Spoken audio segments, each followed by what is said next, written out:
சுவாமி அவருக்கு கொஞ்சம் உமது ரகசியங்கள் வெளிப்படுத்தும். அதன் மூலமாக பயன்படுத்த காக்கப்படும் வழி நடத்தும். இயேசு கிறிஸ்துவின் நாமத்தை வேண்டிக் கொள்கிறார். ஆமென்.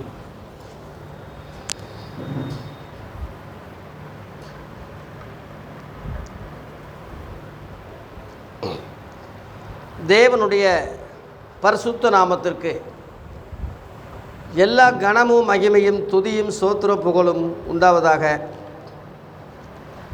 இன்று மத்தேயு 21 அதிகாரத்தை நம்ம தியானிக்க போகிறோம். இந்த 21 அதிகாரத்திலே 5 விதமான தலைப்புகள் உண்டு. முதல் தலைப்பு கழுதை பவனி, ஓசன்னா என்ற பவனி. இரண்டாவதாக அத்திமரத்தை பற்றிய ஒரு சத்தியம். மூன்றாவதாக பொய் சொல்லாமல் பேசுகிறதுக்கு எப்படி இயேசு பழகி கொடுத்தார். அதாவது ஒரு விஷயத்தில் கண்டிப்பாக வந்துருன்னா வந்துடும், அப்படி தான் சொல்கிறோம். ஆனால் வராமல் போடுறோம். அப்போ அது பொய் சொல்கிற மாதிரி ஆயிடுது. அதுக்கு எப்படி சொல்லணும் என்ற முறை மூன்றாவதாக நமக்கு சொல்லி கொடுக்குறாரு. நாலாவதாக இரு மகன்களுடைய ஊமைகளை சொல்கிறாரு. அஞ்சாவதாக சபையை பற்றிய, திராட்சை தோட்டத்தை பற்றிய ஊமானங்களை, உதாரணங்களை சொல்லுகிறார் கடைசி. ஆகவே 45 வசனம் இருக்கிறது, 46 வசனம் இருக்கிறது. ஆகவே இந்த 5 விதமான காரியங்கள் இந்த மத்தேயு 21 அதிகாரத்தில் அடங்கியிருப்பதனால ஒவ்வொரு வாரமும் ஒரு அதிகாரத்தை நம்ம எப்படியாகிலும் முடிக்கணும் என்று நம்ம நினைக்கிறோம். அதே சமயத்தில் நிறையா கருத்துக்கள், அர்த்தங்கள் ஒரே இதில் அதிகமாக சொல்ல வேண்டிய அவசியம் இல்லை. உங்களுக்கு சிறு வயதிலிருந்தே கற்று தேர்ந்ததுனால சுருக்கமாக சொன்னாலே உங்களுக்கு தெரியும். கோடு போட்டால் ரோடு போடுவாங்கன்னு சொல்கிற மாதிரி கொஞ்சம் எடுத்தாலே அதை சரியாக புரிஞ்சுக்கிடுவீங்க. ஆகவே இன்றைக்கு மத்தேயு 21 அதிகாரத்தை நம்ம தியானத்துக்காக எடுத்துக்கொள்வோம். இந்த 21 அதிகாரத்திலே கழுதை பவனி என்ற காரியம் வருகிறது. பொதுவாக ஓசன்னா அது ஒரு திருவிழாவாகவே, பண்டிகை நாளாகவே நம்ம அதை கொண்டாடுறது உண்டு நம்ம பாரம்பரியங்களில். ஆனாலும் அதனுடைய கருத்து என்ன, ஊமைகள், அதனுடைய பொருள் என்ன என்ற அறிவது தான் மெச்சூரிட்டி, வளர்ந்த அல்லது மணவாட்டி சபை என்ற அந்த வளர்ச்சிக்கு தக்க காரியமே தவிர நம்ம அதையே அறிந்து கொள்ளாமல் நம்ம இதுவே பண்டிகை முறையிலேயே கொண்டாடி கொண்டிருந்தால் பால் உண்கிற சிறு குழந்தைகளைப் போல தான் நம்ம காணப்படுவோம். அதனால் ஒவ்வொரு நாளும் நம்ம வேதத்தை அறிகிற அறிவில் விருத்தி அடையணும், வளரணும். அதுதான் தேவனுக்கும் விருப்பம், நமக்கு அது நல்லது.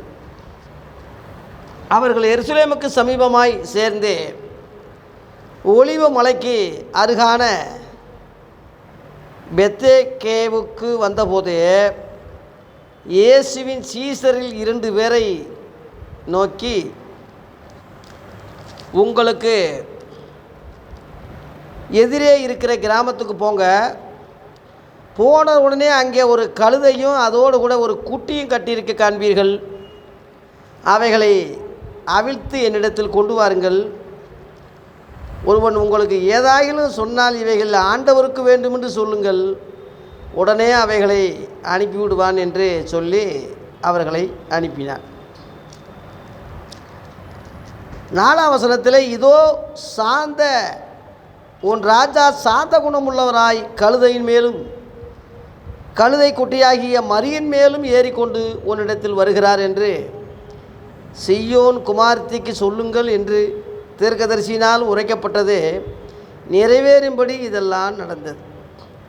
இயேசு கிறிஸ்துவுடைய 3 வருஷம் ஊழியத்தில் அல்லது பிறப்பிலிருந்து எடுத்துக்கிட்டால் எந்த நிகழ்வும் தீர்க்க தரிசன அடிப்படையில் தான் அது நடக்குது. தானாக தற்செயலாக நடந்த மாதிரி நிகழ்வுகள் நடந்தாலும் எல்லாமே தீர்க்க தரிசனம். அவர் பிறப்பிலிருந்து சிலுவையில் மரித்து உயிர்த்தெழுற வரைக்கும் எல்லாமே தீர்க்க தரிசனங்கள் முன் உரைக்கப்பட்ட காரியம்தான்.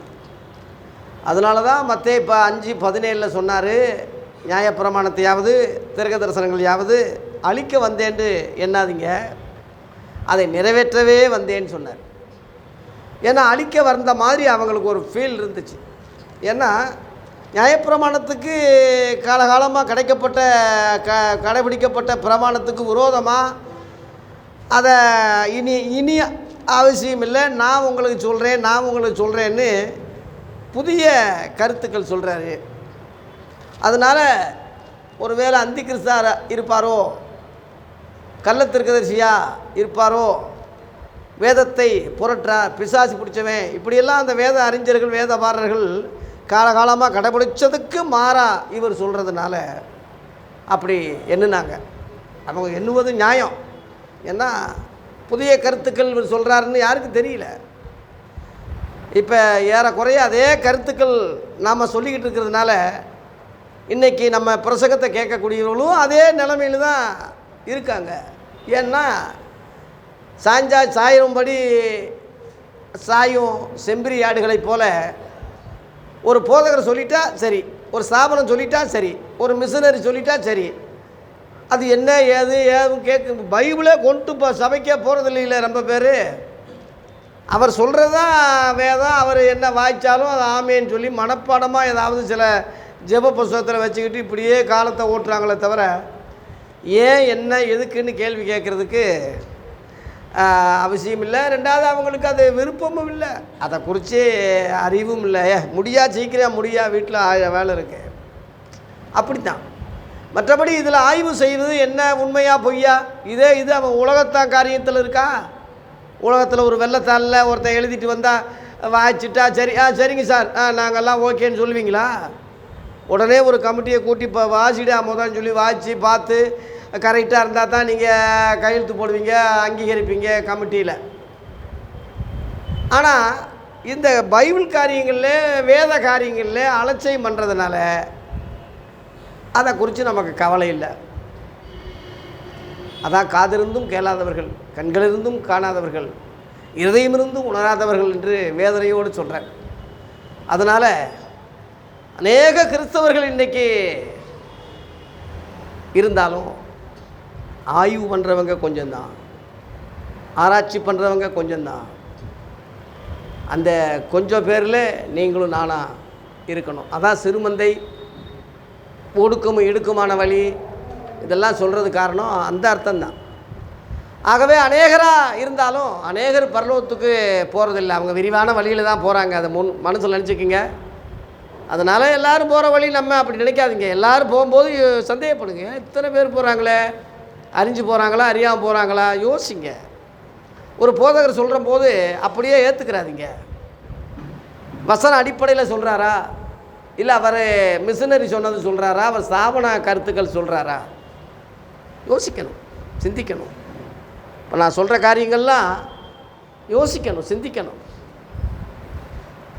தமிழ் பைபிள் மினிஸ்ட்ரி என்ற ஒரு ஊழியத்தை செய்கிற லெலின் என்ற சகோதரர் வேதமெல்லாம் பொய், பைபிளெல்லாம் பொய், வசனமெல்லாம் பொய், இத்தனை வருஷம் நான் தெரியாமல் பேசிட்டேன், கிறிஸ்தவத்தை விட்டு விலக போகிறேன்னு சொல்லி ஒரு அறிக்கை கொடுத்துருக்காரு. இப்போ 20 வருஷமாக ஒழுங்கிஞ்சவர், 7 வருஷமாக யூடியூப்பில் பிரசங்கம் பண்ணுறவர்.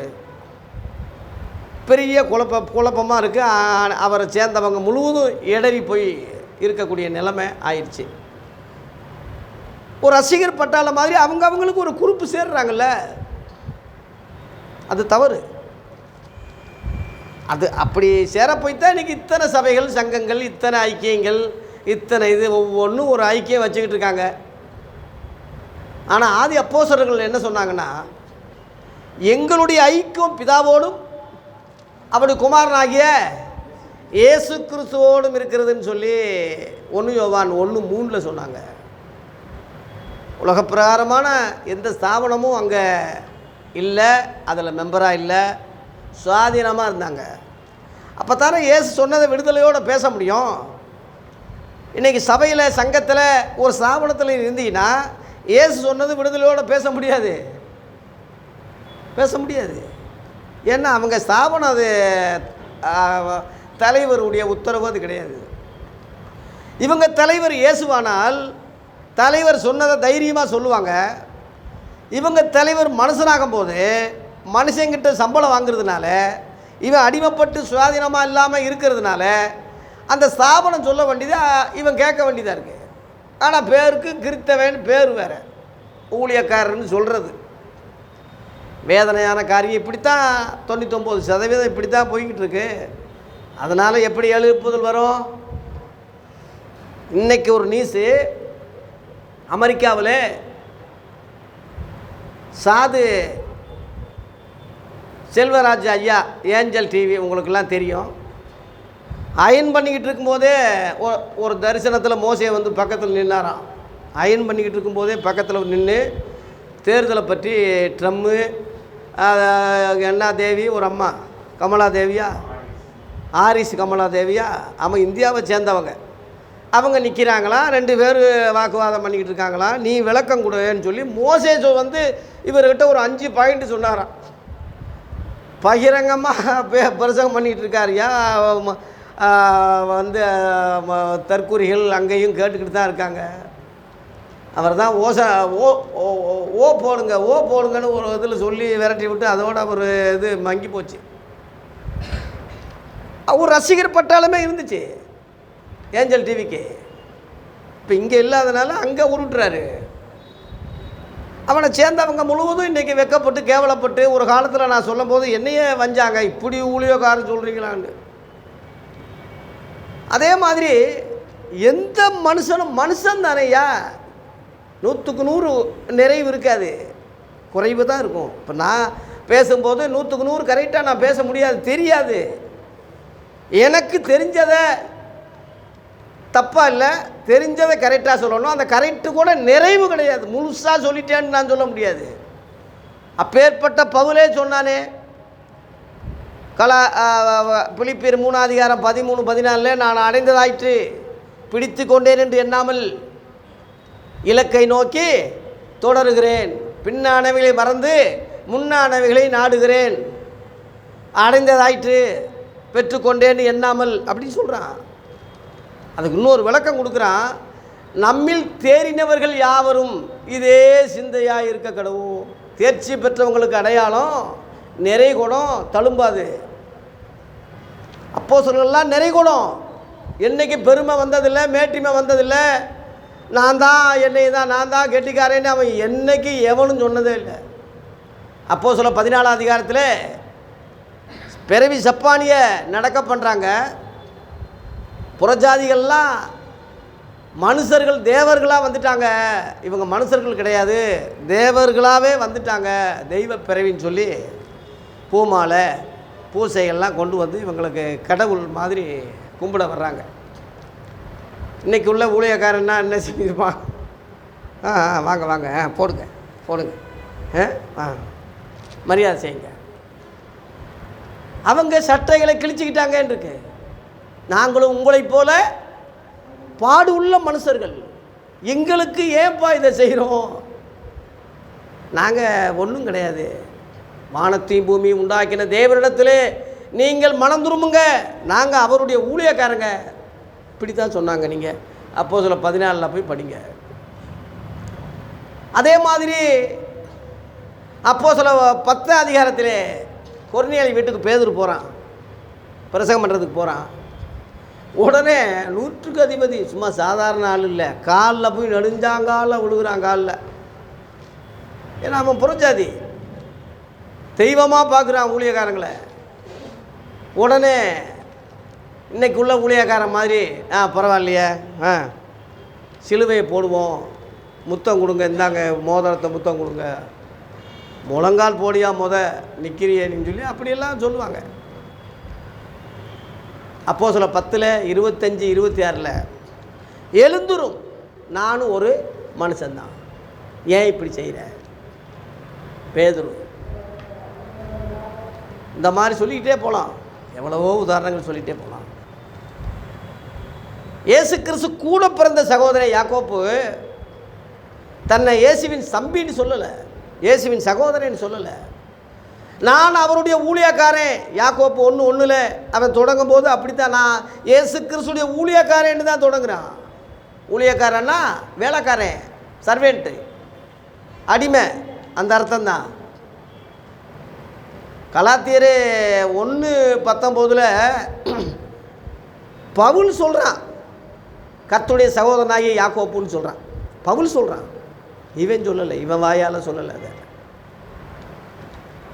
மரியாள் அம்மா என்றைக்குமே தன்னை உயர்த்தினதே இல்லை.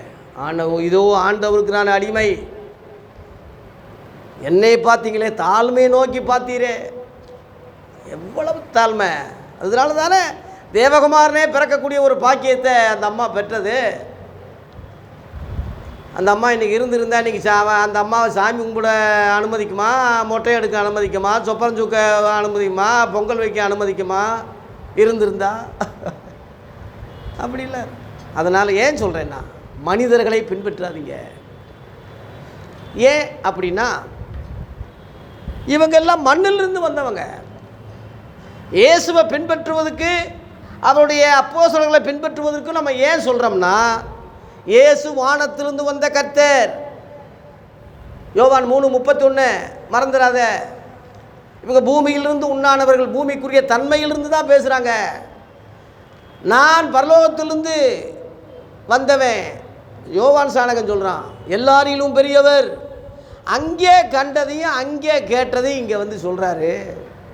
அது எவனும் ஏற்றுக்கிறது இல்லை, நம்புறதில்லை. நம்பினவன் தாயா விசுவாசி, நம்பினவன் தான் சீசன். அவனுக்கு தான் பின்னாடி கிறிஸ்தவங்கன்னு பேர் வந்ததே தவிர எல்லாரும் நம்பலை. மனிதர்கள் சொல்கிறது மனிதர்களுக்கு ஏற்றதாக இருக்குது. ஏன்னா ஒரே தன்மை உள்ளவன். இவன் சொல்கிறது அவன் கேட்பான், அவன் சொல்கிறது இவன் கேட்பான், ஃப்ரெண்டாக பழகுவான். அதனால் இயேசுவை ஏதோ ஊறுகா மாதிரி தொட்டுக்கிட்டு இவன் அடித்து விடுறது முழுவதும் அவன் நம்புகிறான். ஸ்தாபனமாகுது, சபையாகுது. இதுதான் இன்றைக்கு உள்ள காரியம். ஆகவே முரண்பட்ட, நம்ம புத்திக்கு முரண்பட்ட கருத்தாக இருந்தாலும் சொன்னது இயேசு என்று நினச்சி நம்ம நம்பணுமே தவிர அது ஆய்வு பண்ணிக்கிட்டு இருக்கக்கூடாது. இன்றைக்கி இவன் சொல்கிறது தான் ஆய்வு பண்ணுங்கன்னு சொல்கிறேனே தவிர இயேசு சொல்கிறது ஆய்வு பண்ணுங்கன்னு சொல்லலை. இயேசு சொல்கிறது இயேசு. எபிரேயர் 11:8 ஆபிரகாம் அழைத்த போதே தான் போகும் இடம் இன்னதென்று அறியாமல் அப்படியே போயிட்டான் இருக்கு. அப்படி போட்டிருக்கு. பழைய ஏற்பாட்டிலேயே இயேசு கிறிஸ்து வராத காலத்திலேயே ஒரு முரட்டு விசுவாசி, ஒரு வைராக்கியமான விசுவாசி இருந்திருக்கானே. உதாரணத்துக்கு சொல்கிறேன். அந்த மாதிரி கன்ஃபார்மாக தேவன் அழைச்சிருக்காருன்னு சொல்லும் போது அதில் என்ன ஏது கேள்வியெல்லாம் அங்கே கேட்குறதுக்கு ஒன்றும் கிடையாது. லோத்து கேட்டான், அப்படி எந்த ஊருக்கு போகணும், அதுக்கு சின்ன ஊருக்கு போகணும், அந்த மலைக்கெல்லாம் போக முடியாது, இப்படி அவன் பேசினான். ஆபிரகாம் அப்படி பேசலை. அதனால தான் அவன் குடும்பமே அழிஞ்சு கடைசியில் எப்படி அவன் நிலைமை பாருங்கள், ரொம்ப மோசமாக போச்சு. அவன் லோத்து. ஆபிரகாம் வந்து ஒரு பெத்த மகனையே பலியிடக்கூடிய அளவில் கத்தியை ஓங்குனான், வெட்டக்கூடிய அளவு. மகனை பார்க்காம, கர்த்தரே ஆபிரகாமே நெல்லு, பிள்ளையாண்ட மேலே கையா போனாதே, அவனை சோதிச்சாருன்னு போட்டிருக்கு. வெட்ட சொல்லலை. இயேசு நரபலி வாங்குறவர் அல்ல. இன்றைக்கி வட இந்தியாவில் கூட ஒரு சின்ன பையனை நரபலி கொடுத்துட்டாங்கன்னு ஒரு கேள்விப்பட்டேன். நரபலி கேட்குறவர் அல்ல. ஆதியாகமம் 22 போட்டிருக்கு. சோதித்தாருன்னே போட்டிருக்கு. சோதித்தாருன்னே இருக்கு. அந்த செக் பண்ணும்போது நீ தேவனுக்கு பயப்படுங்கன்னு இப்பொழுது நான் அறிஞ்சிருக்கேன்னு சொல்கிறாரு. அதனால் சொந்த மகண்டு கூட பாராமல் வெட்ட துணிஞ்சினான்னா, கரெக்டாக கர்த்தருடைய வார்த்தையை கேட்டு பழகிறதுனால கர்த்தர் தான் சொன்னார்ன்று வெட்ட துணிஞ்சா. இப்போ கர்த்தர் சொன்னார்னு நிறுத்தினான். ஆனால் அவன் மெண்டலா, அரலூசா, இல்லை மனநலமை பாதித்தவனா? இல்லையே. மற்ற காரியங்களில் விவரமாக இருக்கான். கர்த்தருடைய காரியத்தில் அவர் சொல்கிறதெல்லாம் கேட்டான். அதான் காணா ஒரு கல்யாணத்தில் மரியாளம்மா சொன்னாங்க, அவர் என்ன சொல்கிறாரோ அதன்படி செய்யுங்க. வேலைக்காரங்களை பார்த்து, வேலைக்காரங்க ஜாடி எடுத்து வைங்க, வச்சாங்க. தண்ணி எடுத்து ஊற்றுனாங்க. கொண்டு போய் கொடுங்க, தண்ணி கொண்டு போய் கொடுங்கன்னு சொல்கிறாரு. எவனும் கேள்வி கேட்டதில்லை. வேதவார பரிசெய்கிற அறிவாளிகளாக இருந்தால் கேட்பாங்க, என்னையா என்ன மெண்டல் மாதிரி பேசுகிறீங்க, திராட்சை ரசம் குறைஞ்சி போச்சுன்னா தண்ணி எடுத்து கொடுக்க சொல்கிறீங்களே, எங்களை என்ன அடிவாங்க நினைக்கிறீங்களா? எவ்வளோ அந்த அறிவுக்கு வேலை கொடுக்கல, அப்படியே செஞ்சாங்க, அப்படியே கீழ்ப்படிஞ்சாங்க. ருசி பார்த்த போது திராட்சை ரசமா முந்தின ரசத்தை விட பிந்தின ரசம் ருசி உள்ளதுன்னு கண்டு ஜனங்க ரொம்ப ஆச்சரியப்பட்டாங்க. தேவன் அப்படித்தான் செய்வார். அதனால் கன்ஃபார்மாக ஆக்கப்பட்ட ஊர்ஜிகம் செய்யப்பட்ட இயேசு சொல்கிறத நம்புங்க. நல்ல மொழிபெயர்ப்பு, நமக்கு நல்ல மொழிபெயர்ப்பு சரியில்லை, இந்த மொழிபெயர்ப்பு சரியில்லை, NIV பயன்படுத்துங்க, ஜேம்ஸ் வில்சனை பயன்படுத்துங்க, என்னென்னமோ அடேங்கப்பா எத்தனையோ மொழிபெயர்ப்பு இருக்குது. மண்டையை போட்டு குழப்பிக்கிறாங்க. நமக்கு கிடைச்ச மொழிபெயர்ப்பு நல்ல மொழிபெயர்ப்பு. மனுஷனால் உண்டானதுனால, மனுஷனால் மாற்றினதுனால நான் இப்படி ஆயிட்டேன் அப்படின்ட்டு தான் சிலர் இடறி போகிறது காரணம். ஆனால் ஒன்று நல்லா தெரிஞ்சுக்கங்க,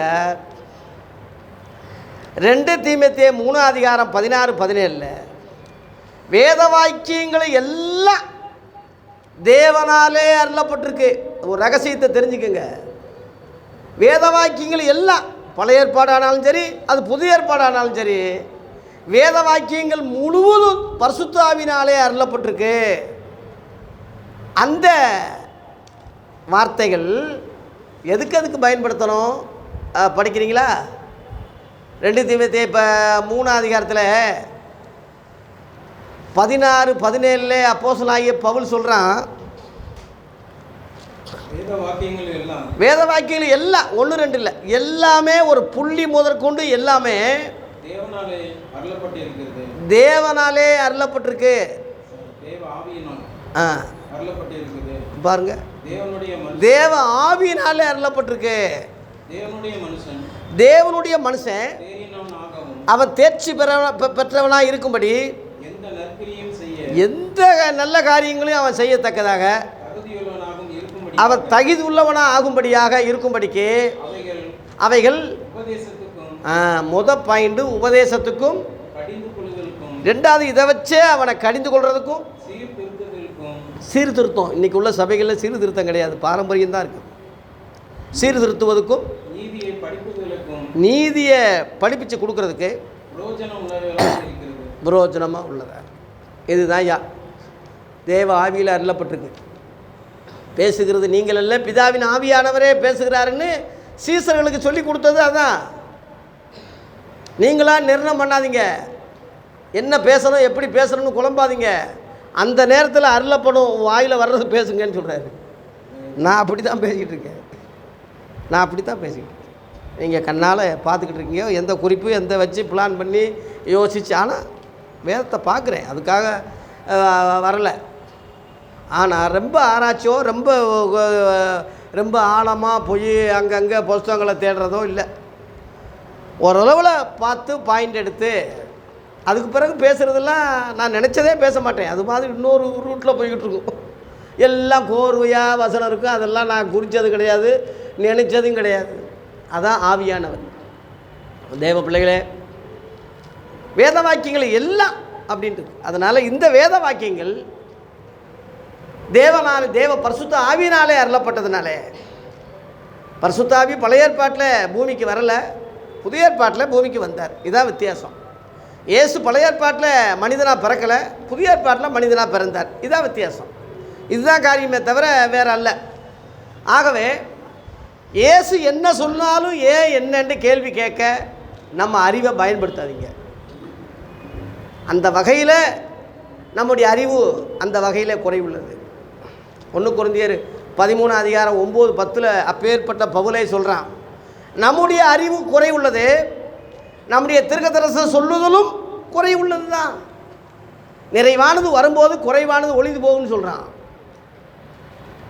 நான் வாயை திறந்து தைரியமாக ரகசியங்களை சொல்கிறதுக்கு எனக்காக ஜெபம் பண்ணுங்கன்னு சொல்லி எபேசியர் 6:20 சொல்கிறானே. எல்லாம் தெரிஞ்சவ மாதிரி சொல்லலாமே, எனக்காக ஜெபம் பண்ணுங்க ரகசியங்களை நான் சொல்கிறதுக்கு.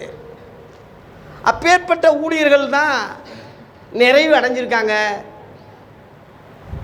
நல்ல வெற்றி பெற்றிருக்காங்க, நல்ல ஓட்டத்தை முடிச்சிருக்காங்க. அவங்க தான் நமக்கு கோல் மாடல், அவங்க தான் நமக்கு மாதிரி, அவங்க தான் நமக்கு வழிகாட்டிகள். இயேசு தான் நமக்கு மூலக்கல் தலைவர். இந்த சிந்தைக்கு நீங்கள் தோசையை திருப்பி போட்ட மாதிரி திருப்பிட்டிங்கன்னா எதை குறிச்சும் கவலை இல்லை, யாருக்கும் கவலை இல்லை. நேற்று ஒரு 10 பாஸ்டர்கள் என்னை தேடி வந்தாங்க. 2 காரில் நம்ம வேதமணி ஐயா முதற்கொண்டு அங்கே உள்ள நிறையா பாஸ்டர்கள், ஏஜி பாஸ்டர்கள்லாம் ஒரு 10 பாஸ்டர்கள் 2 கார் நிறையா திடீர்னு வந்துட்டாங்க. போனே பண்ணாமல் என்னய்யா அப்படின்னு கேட்டால், ஐயா ஒரு புதுசாக ஒரு ஊழியர் ஐக்கியம் ஏற்படுத்த போகிறோம், நீங்கள் தான் அதுக்கு வரணும், கண்டிப்பாக நீங்கள் கலந்துக்கிறணும், என்ன ஏது எப்படி இருக்காரோன்னு சொல்லி நேரடியாக பார்ப்போம்னு நாங்கள் எல்லாம் ஜெபம் பண்ணி வந்திருக்கோம்னு சொல்லிட்டாங்க. சரின்னு சொல்லி அவங்க எல்லோரும் உட்கார வச்சு, ஐயா ஏன் இப்போ பழைய பால் முருகேசன் நினைக்காதீங்க, யாராவது சொல்லுவாங்களா அப்படி, இப்போ புதுசாக எனக்குள்ள ஒரு வெளிச்சத்தை சொல்கிறேன் உபதேசம், அப்படியா என்னையா சொல்ல வரீங்கன்னு கேட்டார். ஏசுதாயா தலைவர், அவங்க ஏகப்பட்ட தலைவர்கள் போட்டிருக்காங்க, தலைவர் உபதலைவர் அடேங்கப்பா ஒரு பெரிய இதுலேயே லிஸ்ட்டு போட்டிருக்காங்க. அது எனக்கு தெரியாது, பின்னாடி பார்த்தேன். அப்போ நான் சொன்னேன், ஐயா இன்றைக்கி நான் சிஎஸ்ஐ போதகராக இருந்து அப்புறம் பெதேவசு போதகராக இருந்து அப்புறம் அங்கங்கே திரிஞ்சு இப்போ சுயாதீனமாக நான் இப்போ ஆண்டவரையே நம்பி அவர் தான் எனக்கு தலைவராக நினச்சிக்கிட்டு இருக்கேன். ஐயா சர்வ சங்கம் சபை ஹெட் ஆஃபீஸு பரலோகத்தில் இருக்க தலைமை இடம், இயேசு தலைவர், அவரால் நியமிக்கப்பட்ட ஆதி அப்போஸ்தலர்கள் நமக்கு வழிகாட்டிகள், அவங்க எழுதின நிருபங்கள் தான் நமக்கு பாடங்கள். இதுதான் என்னுடைய புரிதல். இன்றைக்கி இந்த அளவில் வந்திருக்கேன். இன்னும் போக வேண்டிய இருக்குது, நிறையா இருக்குது, அதை நான் உங்களுக்கு சொல்லிக்கிறேன். நீங்கள் இப்போ நான் சொல்கிறது தப்பாக இருந்தால் ஏதாவது பதில் சொல்லுங்கள், இல்லை இதை ஏற்றுக்குங்க. இன்னும் அதிக விளக்கம் தேவைப்பட்டால் புஸ்தகத்தை படிங்கன்னு இந்த புஸ்தகத்தை புதிய ஏற்பாட்டின் வெளிச்சத்தை பழைய எல்லாருக்கும் கொடுத்தேன். ஐயா காசெல்லாம் வேண்டாம், நீங்கள் படிங்க, ஊழியக்காரங்களுக்கெல்லாம் ஃப்ரீயாக தான் கொடுக்குறேன், படிங்கன்னு சொல்லி எல்லாத்துக்கும் கொடுத்து ரொம்ப மிரண்டு போய் அப்புறம் ஜெபம் பண்ணி, சரிங்க ஐயா நீங்கள் வாங்க ஐயான்னு சொல்லி அப்புறம் ஜெபம் பண்ணிவிட்டு திருநகர் அந்த வட்டாரத்தில் சச்சாப்பு சாலமோன் அந்த திருப்பரங்குன்ற சபையில் தான் வர்ற செவ்வாய்க்கிழமை. இப்போ இன்றைக்கி செவ்வாய்னா அடுத்த செவ்வாய் 15ஆம் தேதி வர சொல்லியிருக்காங்க. சரி வர்றேன் ஐயா, இவ்வளோ தூரம் என்னை அன்பு கூர்ந்து இத்தனை பேர் என்னைய சந்தித்து நீங்கள் அன்பு கூர்ந்து கூப்பிடும்போது உங்கள் அன்புக்காக வர்றேன்.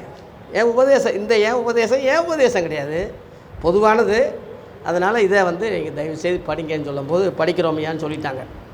அதனால் நம்ம உபதேசம் சொல்கிறத விட இயேசு கிறிஸ்துடைய உபதேசத்தை அவங்க உள்வாங்கி ஸ்தாபன காரியங்களை வெளியேற்றணும். மீனை பிடிச்சிக்கிட்டு தண்ணி எல்லாம் வெளியேற்றி மீனை மட்டும் முழுங்கும் வாத்து கொக்கு. அது மாதிரி தேவையானது ஒன்றே. ஆண்டவர் சொல்கிறார் லூக்கா 10ஆம் அதிகாரத்தில், அநேக காரியங்களை கொடுத்து நீ கவலைப்பட்டு கலங்குற மரியாளே மார்த்தாலே, தேவையானது ஒன்றே. ஒன்று அப்படி சொல்லலை, ஒன்றும் அப்படின்னு சொல்லலை, ஒன்றே என்ற வார்த்தை அங்கே கரெக்டாக இருக்குது. தன்னை விட்டு எடுபடாத நல்ல பங்கு மரியாள் தெரிந்து கொண்டாள்னு பாராட்டுறாரு. உலகத்தில் எல்லாம் எடுபட்டு போயிடும், காரு பங்களா வசதி சொத்து சுகம் பதவி பட்டம் எல்லாம் எடுக்கப்பட்டு போயிடும். நேற்று நான் கைது, இன்றைக்கி நான் அமைச்சர், நாளைக்கு மறுபடியும் கைது, எடுக்கப்பட்டு போயிடும், நம்ம நிற்காது கையில். அதனால் எடுபடாத நல்ல பங்கு இயேசுவின் சத்தியம்தான், வசனம்தான். அதில் கிடைக்கிற சந்தோஷம் மகிழ்ச்சி இருக்கே இந்த உலகத்தில் எங்கேயும் கிடைக்காது. எந்த இடத்துக்கும் போனாலும் என்ஜாய் பண்ணி எவ்வளோ ரூபா செலவு பண்ணாலும், ஸ்டார் ஹோட்டலில் நீ எவ்வளோதான் நீ கும்மாங்குத்து போட்டாலும், எவ்வளோதான் நீ குளித்தாலும் வெறிச்சாலும், இந்த தெய்வீக சந்தோஷம் பேரின்பம் உலகத்தில் உள்ளதெல்லாம் சிற்றின்பம் டக்குன்னு போயிடும். எத்தனையோ பேர் மகிழ்ச்சியாக வருவாங்க, அடுத்த நொடியிலேயே சோதனை கஷ்டம் வந்துடும், ஆக்சிடெண்ட் ஆகிரும், எவனா செதியாரும். எத்தனை பேப்பரில் எத்தனை பார்க்குறோம். உலக சந்தோஷம் உலக சமாதானத்தில் கிறிஸ்தவ பிள்ளைகளே இனி வாழாதீங்க. இது வரைக்கும் உழண்டது போதும்.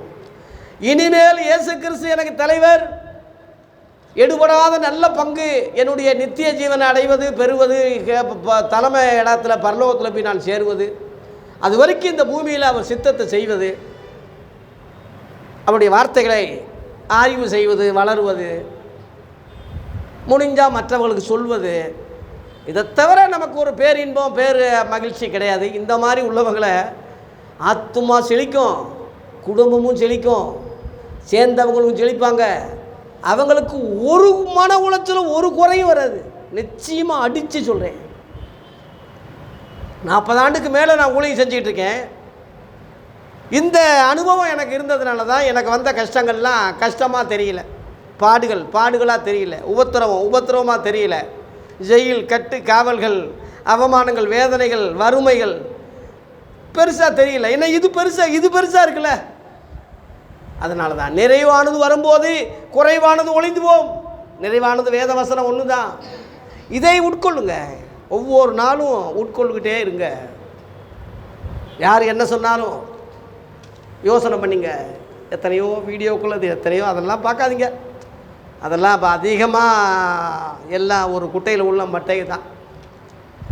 இயேசுவின் வார்த்தைகளை அதிகமாக யோசிங்க. நிருபங்கள், சுவிசேஷங்களை அதிகமாக படிங்க. அதையே நம்ம சொல்கிறதுனால நம்ம யூடியூப்புக்கு முதலிடம் கொடுத்து அதை உங்களுக்கு சாப்பாட்டுக்கு ஒரு ஊறுகாய் மாதிரி வச்சுக்கோங்க. இதில் உள்ள குறைகள் இருந்தால் சுட்டி காட்டுங்க, நான் திருத்திக்கிறேன். நிறைவாக நான் சொல்லிட்டேன்னு சொல்ல முடியாது, தவறுகள் இருக்கலாம், திருத்திக்கிறேன். நம்ம எல்லோரும் ஒருவருக்கொருவர் பெரியவன் சிறியவன்லாம் கிடையாது. நம்ம எல்லோரும் சகோதரர்கள், நம்மெல்லாம் இயேசுவுக்கு சிநேகிதர்கள், இயேசுவுக்கு ஊழியர்கள். அவரே நமக்கு தலைவர்.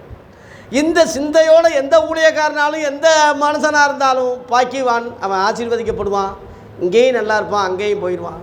இதுதான் நம்ம கொள்கையை தவிர நமக்குன்னு ஒரு கொள்கை ஸ்தாபனம், நமக்குன்னு ஒரு சங்கம், உலக பிராரமாக நமக்குன்னு ஒரு கமிட்டி, நமக்குன்னு ஒரு சந்தா, இப்படிலாம் கிடையாது. இந்த வகையில் கிறிஸ்தவங்களை ஒன்றிணைக்கணும் என்ற நோக்கத்தில் தான் அப்போஸ்தலர் அகில உலக ஊழியர் ஐக்கியம் சொல்லி நம்ம ஆரம்பித்து நடத்திக்கிட்டு இருந்தோம். கொரோனா காலத்தில் அப்படியே நின்று போச்சு. திரும்ப நடத்த காசு இல்லை. எரியிற வங்கையில் என்றைக்குமே கல் இருக்காது. ஒரு கூட்டத்தை நல்லா சாப்பாடு போட்டு ஊழியக்காரங்களுக்கு நல்லா ஏதோ ஒரு போக்குவரத்து செலவாவது கொடுத்து ஒரு சாப்பாடு போட்டால் வந்துடுவாங்க. அதை வச்சியாவது சத்தியத்தை அறிவோமே, சொல்லுவோமே. ஒரு சகோதரர் என்கிட்ட சொன்னார், ஐயா ஒரு காலத்தில் சிபிஎம்மில் தீக்கதிரில் சாப்பாட்டுக்காகவே போவோம், அங்கே கறி போடுறாங்க, கறி குழம்பு ஊற்றுறாங்க, இதுக்காகவே நாங்கள் போவோம். போய் ரசிக்கப்பட்டேன், சத்தியத்தை கேட்டேன். அப்படி அதுபோல் இயேசு கிறிஸ்துவை பின்பற்றினவங்க எல்லாருமே அற்புத அடையாளங்களுக்காக, சாப்பாட்டுக்காக உலக பிரகாரமாக பின்பற்றினாலும் ஆவிக்குரிய வகையில் அநேகர் ரசிக்கப்பட்டிருப்பாங்க. நமக்கு தெரியாது. வேதத்தில் சொன்ன விஷயங்கள் தாண்டி நிறையா விஷயங்கள் நடந்திருக்கு. நிறையா பேர் ரசிக்கப்பட்டிருக்காங்க. மத்தேயு 27:55 ஒரு விஷயம் இருக்குது பாருங்கள். சீசர்கள் 12 பேர்னு சொல்லுவீங்க, ஆனால் பொம்பளைங்க சகோதரிகள் எத்தனை பேருன்னு நீங்கள் எப்படி சொல்ல முடியும்? அநேக ஸ்திரீகள் அங்கே இயேசுவுக்கு ஊழியம் செஞ்சாங்கன்னு இருக்கு, இங்கே போட்டிருக்கு. பெண்கள். மத்தேயு 27:55 படிங்க. மேலும் இயேசுவுக்கு ஊழியம் செய்யும்படி கலிலேயாவிலிருந்து அவரோட வந்திருந்த அநேக கணக்கில் அநேக ஸ்திரீகள் அங்கே தூரத்தில் நின்று சிலுவை காட்சி. ஏன்னா நிர்வாணமாக தொங்குறாங்க. 3 பேர் இங்கே நிர்வாணமாக தொங்கிக்கிட்டு இருக்காங்க. அப்படித்தான் சிலுவில் அறைவாங்க ரோமர்கள். அம்மாவாக இருக்க போய் சொந்தக்காரன் போய் பக்கத்தில் நின்னாங்க, கொஞ்சம் தள்ளி. ஆனால் மற்ற ஸ்திரீகள்லாம் தூரத்தில் நின்னாங்க. ஊழியம் செய்தவங்க தூரத்தில் நிற்பாங்களா? நிர்வாணமாக தொங்குனார். அநேக ஸ்திரீகள் அவங்க தான் ஓசன்னா பாடுறதுக்கு இயேசு கிறிஸ்துடைய ஊழிய நிறைவாக போகுது, முடிய போகுது. இப்படிப்பட்ட ஒரு ராஜாவானா தான் நமக்கு நல்லது. இப்படிப்பட்டவர் தான் நமக்கு ராஜா. கிறிஸ்து என்றால் அவங்க தாவீதின் குமாரன், தாவீது ராஜாவாக இருப்பதுனால ராஜா மகன் ராஜா தான், இஸ்ரவேலின் ராஜா, இப்படியெல்லாம் வந்துட்டார் இவர் தான்னு பாம்பர மக்கள், ஏழை எளியவர்கள், நிறையா அற்புதங்கள் அடையாளங்களை பெற்ற சகோதரர்கள்லாம் ஜெருசலேமில் வரவேற்பு கொடுக்குறாங்க. அந்த வரவேற்புக்கு யானையை பயன்படுத்தலை, சிங்கத்தை பயன்படுத்தலை, புலியை பயன்படுத்தலை, குதிரையை பயன்படுத்தலை, கழுதையை பயன்படுத்துகிறார். உலகத்தில் எந்த ராஜாவாவது கழுதையை பயன்படுத்தி ஊர்வலம் போன மாதிரி எங்கேயாவது பார்த்துருக்கீங்களா? இயேசு ஏன் பயன்படுத்துகிறாருன்னா தீர்க்க தரிசனம் நிறைவேற வேண்டியதாக இருக்குது. சகரியா 9:9 போட்டிருக்கு. சகரியா 9:9 இதோ உன் ராஜா சாந்த குணமுள்ளவராய் கழுதையின் மேலும் கழுதை குட்டியாகிய மரியின் மேலும் ஏறி கொண்டு வருகிறார். அந்த ராஜா தாழ்மை உள்ளவர் என்று காண்பிக்க கழுதையிலே சவாரி செய்கிறார். இதுதான் ரகசியம். அந்த தீர்க்க தரிசனத்தினுடைய நிறைவேறுதலுக்காக இதை செய்கிறார். ஒன்றுமே ஒரு ஒரு ஒரு சின்ன விஷயம் கூட அவர் சும்மா சாதாரணமாக செய்யலை. சீசர்கள் கடைசி ராபோஜனத்தில் எல்லாருடைய காலை கழுவுறாரு, கழுவ சொல்கிறாரு. யோவான் 13 அதிகாரத்தையே எடுத்துட்டாங்களே. விளையாட்டாக சொன்னாரா? அதெல்லாம் வேற பிரதர், அந்த விளக்கம் வேற. நீ இயேசு சொல்கிறதுக்கு விளக்கம் கொடுக்குறியா? அவர் சொல்லிட்டாருன்னா அதுக்கு என்ன உனக்கு விளக்கம் தெரியும்? அவருக்கு மேலே நீ படித்தவனா, ராஜாவா, நீ பெரிய தேவ கடவுளா? நீயே அந்தி கிறிஸ்துன்னா அது அர்த்தம் தெரியுமா? இயேசுவுக்கு எதிர்ப்பாக பேசுகிறவங்க பேர் தான் அந்தி கிறிஸ்து. சாமி ஆசாமி மாதிரி கிறிஸ்து, அந்தி கிறிஸ்து. இப்பொழுது அநேக அந்தி கிறிஸ்துக்கள் இருக்கிறாங்கன்னு போட்டிருக்கு. அதுக்கெல்லாம் தலைவன் ஒருத்தன் வருவான், அவன் தான் அந்தி கிறிஸ்து. ஆனால் அந்த ஆவியில் உள்ளவங்க அநேகர் இப்போ இருக்கிறாங்கன்னே போட்டிருக்கு. 1 யோவான் 2:18 இருக்குது. அவங்கெல்லாம் யாருன்னு கேட்டிங்கன்னா எதிர்த்து பேசுகிறவங்க தான். என்ன இதெல்லாம் பெரிய சும்மா சொன்னார் பிரதர், அதெல்லாம் ஊமானம் பிரதர், அதெல்லாம் அப்படி, அதெல்லாம் நம்ம செய்ய வேண்டிய அவசியம் இல்லை. அவன் காலை போய் நான் கழுவிட்டு என்ன அசிங்கமாக இருக்கு ஈவன். அதனால் அந்த ஞானிகள் அறிவாளிகள்லாம் ஆண்டவருக்கு பிரியமில்லாதவங்க. ஞானிகளுடைய ஞானத்தை நான் அழிப்பேன், புத்திசாலியுடைய புத்தியை அவமாக்குவேன்னு சொல்கிறாரு. ஏன் பேதைகளை தெரிந்து கொண்டார்? ஏன் மீன் பிடிக்கிற அப்பாவிகளை தெரிந்து கொண்டார்? சொல்கிறத கேட்பாங்க, பதில் பேச என்ன ஏன் என்ன அதெல்லாம் வேற ஆள்கிட்ட கேளு, இயேசுக்கிட்ட கேட்கக்கூடாது. இப்பொழுது அறியாயி இனிமேல் அறிவாயின்னு சொல்கிறாரு. பேதுரு ஒருத்தன் போய் முந்திரி கொட்டை மாதிரி முந்துறவன், என்னையா இப்படி? இப்போ உனக்கு தெரியாது, ஆனால் இனிமேல் அறிவாய். அப்புறம் முழுசாக கழுவுங்க. என்ன இல்லை, நான் சொன்னது செய், கால் மட்டும். ஆகவே தேவ பிள்ளைகளே, இந்த மாதிரி நிறைய விஷயத்தை மீறுறாங்க. அவன் பெரிய அறிவாளி, அவன் பெரிய சயின்டிஸ்ட்டு. யூதர்கள் அப்படித்தானே. அவனை போல ஒரு சாணக்கிய திமிர் பிடிச்சவன் உலகத்தில் எவன் இருக்கான்? அதான் ஆண்டவர் சொன்னார், உனக்கு செஞ்ச அற்புதத்தை சோதோங்கோம்பூரில் செஞ்சுருந்தா தெரிஞ்சிருப்பாங்களாப்பா. இவ்வளவு அற்புத அடையாளங்கள் செய்து கூட ஒருத்தங்க கூட நம்மளைய வேதனைப்பட்டார். அதனால் தேவ பிள்ளைகளே, நாம் அறிவு, திறமை, படிப்பு இதெல்லாம் ஒரு பக்கம் அப்படி வச்சுட்டு நல்ல தமிழ் மொழிபெயர்ப்பு நமக்கு கொடுத்துருக்காரு. ஆவியானவர் அனுமதி இல்லாமல் இதில் தப்பு நடக்குமா? நடக்க விடுவாரா? இது மனசனுடைய ஏற்பாடா? ஜெர்மனியில் எங்கேயோ இருந்தவரை ஆண்டவர் கூட்டிகிட்டு வந்து மணலில் சிறங்கம்பாடியில் வந்து கையிலேயே எழுதி எழுதி எழுதி எழுதி கை புண்ணாகிற அளவில் எழுதி புதிய ஏற்பாட்டை தயார் பண்ணி, தேவ ஆவி இல்லாமல் எப்படி முடியும்? ஆவியானவருடைய உதவி இல்லாமல் அது எப்படி நடக்க முடியும்? இப்போ நீங்கள் பேனாவை பயன்படுத்துகிறீங்க, பேனா கிடையாது, நீங்கள் பயன்படுத்துகிறீங்க பேனாவை. முடியலையா? எடுத்துகிட்டு இன்னொரு பேனா. ஒரு புஸ்தகம் எழுத நிறையா பேனாக்கள் பயன்படுத்துகிறீங்க. அந்த பேனாவை எழுதுது நீங்கள் எழுதுறீங்க பேனாவை. ஊழியக்காரர்கள், தீர்க்கதரிசிகள் பேனாக்கள் தான். கர்த்தர் அவங்கள பயன்படுத்துகிறாரு. பரிசுத்த ஆவியினால் ஏவப்பட்டு பேசினாங்கன்னு ஒரு வசனம் இருக்குது. 2 பேதுரு 1 20 தீர்க்க தரிசனம்னா என்னென்ன போட்டிருக்கு படிங்க. அதில் படிங்க. 2 பேதுரு 1 19 வரை படிச்சிங்கன்னா அதில் ரொம்ப தெளிவாக போட்டிருக்கு, படிங்க. இன்றைக்கி சொல்லி ஜோசிய மாதிரி சொல்லிக்கிட்டு இருக்கிறவங்கள தீர்க்கதரிசின்னு நினைக்காதீங்க. இன்றைக்கி எவனும் தீர்க்கதரிசி கிடையாது. தீர்க்க தரிசனம்னா என்ன? முத வசனத்தை பாரு.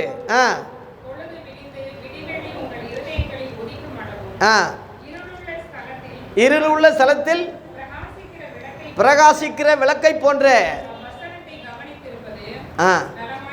தீர்க்க தரிசனம் வந்து என்னன்னு சொல்கிறாங்க?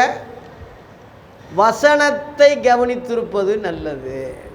கவனிங்க, அந்த வசனத்தை அதுதான் உறுதியான தீர்க்க தரிசனம். தீர்க்க தரிசனம்னா வேறு என்ன ஜோதியம் சொல்கிற மாதிரி சொல்லிட்டு போகிறதில்ல. இன்றைக்குள்ளவை எவனும் தீர்க்க தரிசனம் சொல்லலைன்னு தான் சொல்கிறேன். பொய் தீர்க்க தரிசனம் சொல்கிறான், ஒவ்வொரு வருஷமும் சொல்கிறான். நான் கண்டுபிடிச்சி, நாங்கள் சோசியக்காரங்க, எங்களுக்கு தெரியும், முகத்தை பார்த்தாலே கண்டுபிடிச்சிருவோம். அந்த ஜீனி என்கிட்ட இருக்குது, டக்குன்னு கண்டுபிடிச்சிருவேன் அவன் பிராடுன்னு தெரியும். ஆனால் வசனம் வந்து உண்மை. இந்த வசனம் தான் உண்மை. குறி சொல்கிற ஆவி உடைய ஒரு பொம்பளை பவுலை பார்த்து, இதோ உன்னதமான தேவகுமாரன் வசனத்தை சுவிசேஷத்தை சொல்ல வந்திருக்காரு, கரெக்டாக சொல்லிடுச்சே. தெரியும், அசுத்தாவிகளுக்கு தெரியும், குறிகாரங்களுக்கு தெரியும். நான் அதிலிருந்து ரட்சிக்கப்பட்டாலும் வஞ்சகங்களை, பிராடுகளை புரியக்கூடிய, சூழ்ச்சிகளை அறியக்கூடிய, ஆவிகளை பகுத்தறிகிற அந்த வரம் இருக்குன்னு நினைக்கிறேன். டக்குன்னு பார்த்த உடனே எனக்கு தெரியுது. ஆனால் இது வந்து உண்மை, 100% இதில் சந்தேகப்படாதீங்க. வேத வாக்கியங்கள் எல்லாம் பரிசுத்த ஆவியினால தான் அருளப்பட்டிருக்கு. தீர்க்க தரிசனம் சொல்கிறது அந்த பரிசுத்த ஆவியினாலே அருளப்பட்ட அந்த வார்த்தை தான், அந்த வசனம் தான். அப்படியே படிங்க, இது நல்லா குறிச்சிக்கங்க. வேதத்தில் உள்ள எந்த தீர்க்க தரிசனமானாலும் இதான் பாயிண்ட். சுய தோற்றமான பொருளை உடையதாக இராதென்று நீங்கள் முந்தி தெரிஞ்சுக்கங்க. சுய தோற்றம்னா அவன் சபைக்காக ஒரு வெளிப்பாடு, அவன் இடம் வாங்குறதுக்காக ஒரு தீர்க்க தரிசனம், அவன் கட்டடம் கட்டுறதுக்காக ஒரு வெளிப்பாடு, ஒரு கடவுள் சொன்ன மாதிரி, அதான் சுயம்னு சொல்கிறது. எந்த தீர்க்க தரிசனமும் சுய ஆள் பயன்படுறதோ, சுய விருத்தி உண்டாகிறதோ, உலக பிரகாரமான ஒரு பொருளை பெருக்கி சுயமாக அவன் பேரில் பட்டா போடுறதோ, சுயமாக ஒரு கருத்தை எந்த தீர்க்க தரிசனமும் கிடையாது. தெளிவாக முதல்ல தெரிஞ்சுக்கங்கன்னு இருக்கு. யார் இது ஆய்வு பண்ணுறாங்க? படிங்க. அப்படின்னா தீர்க்க தரிசனம்னா என்ன? அடுத்த கேள்வி. தீர்க்க தரிசனமானது ஒரு காலத்திலும், இந்த காலத்திலையும் சேர்த்து தான், ஒரு காலத்திலையும் மனுஷனுடைய சித்தத்தினாலே, நல்லா இப்போ கொட்டை எழுத்தா உண்டு, ஒரு காலம் மனுஷன் சித்தத்தில் உண்டாகலை. அப்போ எப்படி உண்டானது? படிங்க.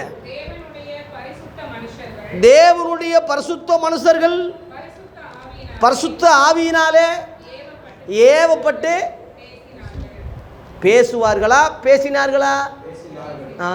அதில் நீங்கள் மனப்பாடம் பண்ணிக்கங்க. பேசினார்கள்.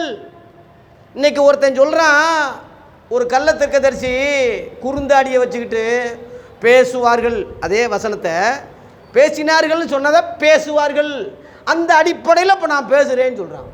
எப்படி? அதுதான் வேத புரட்டர்கள். தயவு செய்து இந்த புராடுகளை அதுக்கு தான் மனுஷனை நம்பாதீங்க, எவனையும் நம்பாதீங்கன்னு சொல்கிறேன். அதில் 16ஆம் வசனத்திலே 2 பேதுரு 1:16 வசனத்திலே அப்பேற்பட்ட அந்த பேதுரு சொல்கிறான், நாங்கள் கட்டுக்கதைகளை சொல்லலைப்பா. இங்கே படிங்க. நாங்கள் தந்திரமான கட்டுக்கதை சூழ்ச்சிகளை பின்பற்றினவர்களாக நாங்கள் பேசலை. இயேசு கிறிஸ்து தேவனுடைய மகத்துவத்தை கண்ணார கண்டவர்களாக, நம்முடைய கர்த்தராகிய இயேசு கிறிஸ்துடைய வல்லமையை, வருகையை உங்களுக்கு அறிவித்தோம். ஆதி அப்போஸ்தலர்கள் வருகை இல்லாத ஒரு பிரசங்கத்தை காட்ட முடியுமா? வாயை திறந்தா கடைசி காலம், வருகை, நியாயந்தீர்ப்பு, எச்சரிப்பு, பரிசுத்தம், இப்படித்தாயா அதை முடிப்பாங்க. இன்னைக்கு உள்ளவ ஏவன் சொல்கிறாத? கிறிஸ்தவங்க மேலே குற்றம் இருக்குது. கிறிஸ்தவங்க விலகி போயிட்டாங்க, இயேசுவை விட்டுட்டாங்க, வசனத்தை விட்டுட்டாங்க, அப்போஸ்தலர்களை விட்டுட்டாங்க, ஸ்தாபனங்களை நம்பி போயிட்டாங்க. அவவே ஒரு தலைவரை வச்சுக்கிட்டு போயிட்டான். 15ஆம் நூற்றாண்டுக்கு பிறகு வந்தது அவவே உற்பத்தியானது எப்படிடா கரெக்டாக இருக்கும்? 1ஆம் நூற்றாண்டில் இயேசு சொன்னது கரெக்டாக இருக்கு, அது நிலைச்சி நிற்குது, அது யாரும் அழிக்க முடியல. இன்றைக்கி உள்ள முழுவதும் ஸ்தாபனங்கள் முழுவதும் 15ஆம் நூற்றாண்டுக்கு பிறகு வந்ததெல்லாம் 30,000 ஏக்கங்கள் இருக்கான், ஸ்தாபனங்கள் இருக்கான். ஐயா 30,000. 1ஆம் நூற்றாண்டு உள்ள ஒரிஜினல் நீ பார்ப்பியா? இன்றைக்கி அவன் இதில் ஒவ்வொன்றா கிழிச்சிட்டு போய் அவன் ஒன்று ஆரம்பிக்கிறான்னா அதை பார்ப்பியா? நீ அவ்வளோ முட்டாளா, அவ்வளோ தற்குறியா? அதனால் இதெல்லாம் உதறிட்டு 1ஆம் நூற்றாண்டில் உள்ள அந்த சபைக்கு வாங்க, அந்த உபதேசத்துக்கு வாங்க, அந்த ஐக்கியத்துக்கு வாங்க, அந்த நபர்களை பின்பற்றுங்க. அந்த தலைவர் இயேசு உயிரோடு இருக்கிறார். இன்றைக்கி எத்தனையோ தலைவர்கள், ஸ்தாபன தலைவர்கள் செத்துட்டாங்க. அவங்க மகன்கள் வருவாங்க, அவங்களும் செத்துருவாங்க. அப்படியே செத்து பிழைப்போம்னு சொன்ன மாதிரி திருப்பரங்குன்றத்தை வந்து ஒருத்தன் குதித்து செத்து பிழைப்ப விளையாடுவானா, அந்த மாதிரிலாம் இருக்குது. இயேசு ஏன் இத்தனை வருஷம் 2000 வருஷத்துக்கு மேலேயும் ஏன் அதை வளர்ந்துக்கிட்டே இருக்கு, ஏன் அழிக்க முடியலன்னா, அவர் நேற்றும் இன்றும் என்றும் மாறாதவர். மரித்தேன், இதோ சதா காலங்க நான் உயிரோடையே இருக்கேன்னு சொல்கிறாரு. அதான் பாயிண்ட்டு.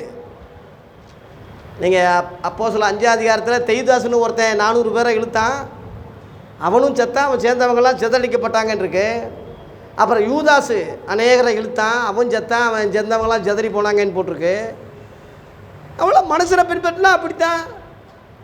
இப்போ இந்த லெனின் எல்லாம் பொய்ன்னு சொல்லிட்டாரு, முடிஞ்சு. அகத்தியர் ஒருத்தன் நல்லா பேசுகிறான் ஜாவும் போனாங்க, நான் முஸ்லீமாக மாற போகிறேன்னு சொல்லிட்டேன். நான் கிறிஸ்தவமே வேண்டாம், முஸ்லீமாக மாற. இயேசுவை பின்பற்றவங்க அப்படி சொல்ல முடியுமா? அவர் உபதேசத்தை குறை சொல்ல முடியுமா? குற்றம் சொல்ல முடியுமா? அவன் சரியில்லாமல் அவன் தான் வாபஸ் வாங்கிட்டு போவானே தவிர சத்தியம் பொய் பிராடுன்னு எந்த விசுவாசியும் அந்த காலத்தில் சொன்னதில்லை. அப்போஸ்தலர்கள் அது சொன்னதும் இல்லை. யூதாஸ் காரியோத்து விலைக்கு போனாலும் குறை சொல்லலை. குற்றமில்லாத ரத்தத்தை காட்டி கொடுத்துட்டேன், நான் தான் பாவம் செஞ்சேன்னு சொல்லி அவனுக்கு அவனே தண்டனை கொடுத்து செத்தானே தவிர இயேசுவை யாரும் குறை சொல்லிட்டு போகலை. குறை இல்லை, குறை இல்லாதவர், குறை ஒன்றும் இல்லை அவர்கிட்ட. அது நிற்கிது, இப்போ நிற்கிது, நீடிச்சு நிற்கிது. அதையே பின்பற்றாமல் எவனவனோ செத்த நாயை போய் வந்து நாத்தம் எடுக்கிற மனசனை போய் பின்பற்றிக்கிட்டு இருக்கீங்க. கண்ணால் பார்ப்பதும் போய், காதார கேட்பதும் போய், தீர விசாரிப்பதே மெய். இந்த அப்போஸ்தலர்கள் கண்ணாரும் பார்த்தாங்க, காதாலும் கேட்டாங்க, தீரவும் விசாரித்தாங்க. எல்லாமே உண்மையைத்தான் சொல்கிறோம், கட்டுக்கதைகளை சொல்லலை. இன்றைக்கே இப்போ பிராடுகள்லாம் வந்திருக்கும் போல் இருக்குது, அதுக்கு தான் அந்த வார்த்தை சொல்கிறாங்க. அப்புறம் படிங்க 17, 2 பேதுரு 1:17. இவர் என்னுடைய நேசகுமாரன், இவரிடத்திலே பிரியமாக இருக்கிறேன் என்று சொல்லுகிற சத்தம் உன்னதமான மகிமையிலிருந்து அவருக்கு உண்டாகி பிதாவாகிய தேவனாலே அவர் கனத்தையும் மகிமையும் பெற்ற போதே அவரோட கூட நாங்கள் அந்த பரிசுத்த பர்வதத்தில் இருக்கையில் இந்த சத்தத்தை கேட்டோம். எப்படி இவங்களை நம்புறதா? ரெக்கார்ட் ஆகிருக்கையா? மத்தேயு 17ஆம் அதிகாரத்தில் அந்த சம்பவத்தை பேதுரு சொல்கிறான். அங்கே மோசே எலியாவும் காணப்பட்டாங்க. அங்கே ரெக்கார்ட் ஆகிருக்கு, வசனம் இருக்குது. அது யாரும் போய் நம்ப முடியாது. நீங்கள் சாதி செல்வராஜ் சொல்கிறது நம்ப முடியுமா? மோசே வந்து இப்போ வந்து 1/2 மணி நேரம் கிளாஸ் எடுத்தாராம் அவருக்கு. மோசேயே நேரடியாக வந்துட்டாராம் அமெரிக்காவுக்கு. ஏன் இதை நம்புறதா? நம்புறதா? இதைத்தான் நம்ம, இது ரெக்கார்டாக இருக்கு, பொறுப்பண்ணப்பட்டிருக்கு, எல்லா மொழிபெயர்ப்புலையும் அது இருக்குது. அதனால் ஊர்ச்சிகம் செய்யப்பட்ட ஒரு தகவலைத்தான் நம்ம பிடிக்கணுமே தவிர இன்றைக்கி சொல்கிறவன் நாளைக்கு மாற்றி சொல்லுவான். இந்த சீமான்னு ஒருத்தர் அரசியல் நடத்திக்கிட்டு இருக்கு, உங்களுக்கு தெரியும். ஆரம்பத்திலிருந்து பேச்சை இன்ன வரைக்கும் தொகுத்து பார்த்தீங்கன்னா ரொம்ப பயங்கரமாக இருக்கும். நாளைக்கு ஒன்று பேசுவான், இன்றைக்கி ஒன்று பேசுவான், நேற்று ஒன்று பேசுவான், இப்போ ஒன்று பேசுவான். ரொம்ப காமெடியாக இருக்கும். அதை வச்சு தான் இப்போ வடிவேல் இல்லாத குறைய இப்போ மக்கள் போக்கிக்கிட்டு இருக்காங்க. நிறையா ஓடுது அது. அந்த மாதிரி முதல்ல நல்லா பேசினேன், இப்போ சரியில்லை. 7 வருஷம் யூடியூப் நடத்தினவன் லெலில், இப்போ எல்லாம் பொய், சரியில்லை, கிறிஸ்தவத்தை விட்டு விலக போகிறேன்னு சொல்கிறான். இப்போ இவன் புரிதல் எப்படி இருக்கு? வேதம் பொய்யா? இவன் அதை புரிஞ்சுக்கிறதுக்கு சக்தி இல்லையா? வேதம் ஒரு காலம் பொய் சொல்லாது. வானமும் பூமியும் ஒளிந்து போனாலும் என் வார்த்தைகளோ ஒளிந்து போவதில்லை. அப்பேற்பட்ட வேத வசனங்களை இவன் பொய்ன்னு சொல்கிறான்னா, பிராடுன்னு சொல்கிறான்னா, இவனுக்கு புரியல, தற்கூரி முட்டா பையன்தான், முட்டாளாக இருக்கானே தவிர ஆண்டவரையோ வசனத்தையோ எப்படி குறை சொல்ல முடியும்? அதனால் தயவு செய்து கடைசி காலங்களில் இப்படிப்பட்டவங்க வருவாங்க. அப்படியே போட்டிருக்கு, ஏற்கனவே போட்டிருக்கு, இந்த மாதிரி வருவாங்கன்னே போட்டிருக்கு. அதில் 2ஆம் அதிகாரம் பாருங்கள், 2 பேர் 2ஆம் அதிகாரத்தில் 1லிருந்து படிங்க. கள்ள தீர்க்கதரிசிகளும் ஜனங்களுக்குள்ளே அன்னைக்கே இருந்தார்கள். அதுபோல உங்களுக்குள்ளும் கள்ள போதர்கள் இருப்பார்கள். அவர்கள் கேட்டுக்கேதுவான வேத புரட்டுக்களை எப்படி நுழைய பண்ணி தந்திரமா. யாருக்கு தெரியாது? தந்திரம்னா யாருக்கு தெரியும்? பெரிய கூட்டத்தில் தந்திரமாக ஒரு வெடிகுண்டு வச்சுட்டாங்க, யாருக்கு தெரியும்? வெடித்து சாக வேண்டியதான். அந்த மாதிரி தந்திரமாக இவன் என்ன செய்கிறான்னா, போதகர் என்ற போர்வையில் இங்கே உள்ளே வந்து சொருகிறான். படிங்க. தங்களை கிரயத்து கொண்ட இயேசு கிறிஸ்துவை மறுதலித்து தங்களுக்கே தாப்பு வச்சுக்கிறாங்க. தங்களுக்கு தீவிரமான அழிவை நிறைய ஊழியக்காரன் அவனுக்கு அவனே ஆப்பு வச்சுக்கிட்டு துணிகரமாக ஆண்டவரை மறுதளித்து ஆண்டவரை பற்றியே கவலை இல்லாமல் கூசாமல் போய் சொல்லி இப்போ தான் பேசினாருன்னு சொல்கிறானே, இப்போ தான் வந்து சொன்னார், இந்த திட்டத்தை கொடுத்தாரு, இதை அமுல்படுத்துங்கன்னு சொன்னார். பேசுகிறானே, கூசாமல் தைரியமாக பேசுகிறானே. ஐயா, பெரியாள் சொன்னால் பெருமாளா? பகுத்தறி வேணாமா? அப்புறம் அவன் நடக்கவே அநேகர் பின்பற்றுவாங்க, போட்டிருக்கு. படிங்க. அவங்களுடைய கெட்ட நடவடிக்கைகளை 1 2 இல்லை, அநேகர் பின்பற்றுவாங்க. அவர்கள் நிமித்தம் சத்திய மார்க்கம் தூஷிக்கப்படும். ஒரு காலத்தில் மதிப்பாக இருந்த கிறிஸ்தவம் இன்றைக்கி மதிப்பு இருக்கா? கிறிஸ்தவன்னா நம்புகிறானா? பாஸ்டர்னா நம்புகிறானா? நல்லவன் சொல்கிறானா? ஒரு காலத்தில் கிறிஸ்தவங்கனாலே பயப்படுவாங்க, பெந்தேகோஸ்துனா ரொம்ப பயப்படுவாங்க. இன்றைக்கி அந்த பயம் இருக்கா? இங்கே போட்டிருக்கு, கர்த்தருடைய நாமம் தூஷிக்கப்படுகிறது. மெயின் வந்து பொருளாசை. இந்த 3ஆம் வசனம் பார்த்தீங்கன்னா பணம் தான் மெயின், வந்து பணம். படிங்க. பொருளாசை உடையவர்களாய் தந்திரமான வார்த்தைகள், அப்படியே உங்களை வந்து உருகுற மாதிரி இப்போ வார்த்தைகளை சொல்லி உங்களை ஆதாயமாக அவங்க மெம்பர்ஷிப் மாதிரி ஏற்றுக்கிட்டு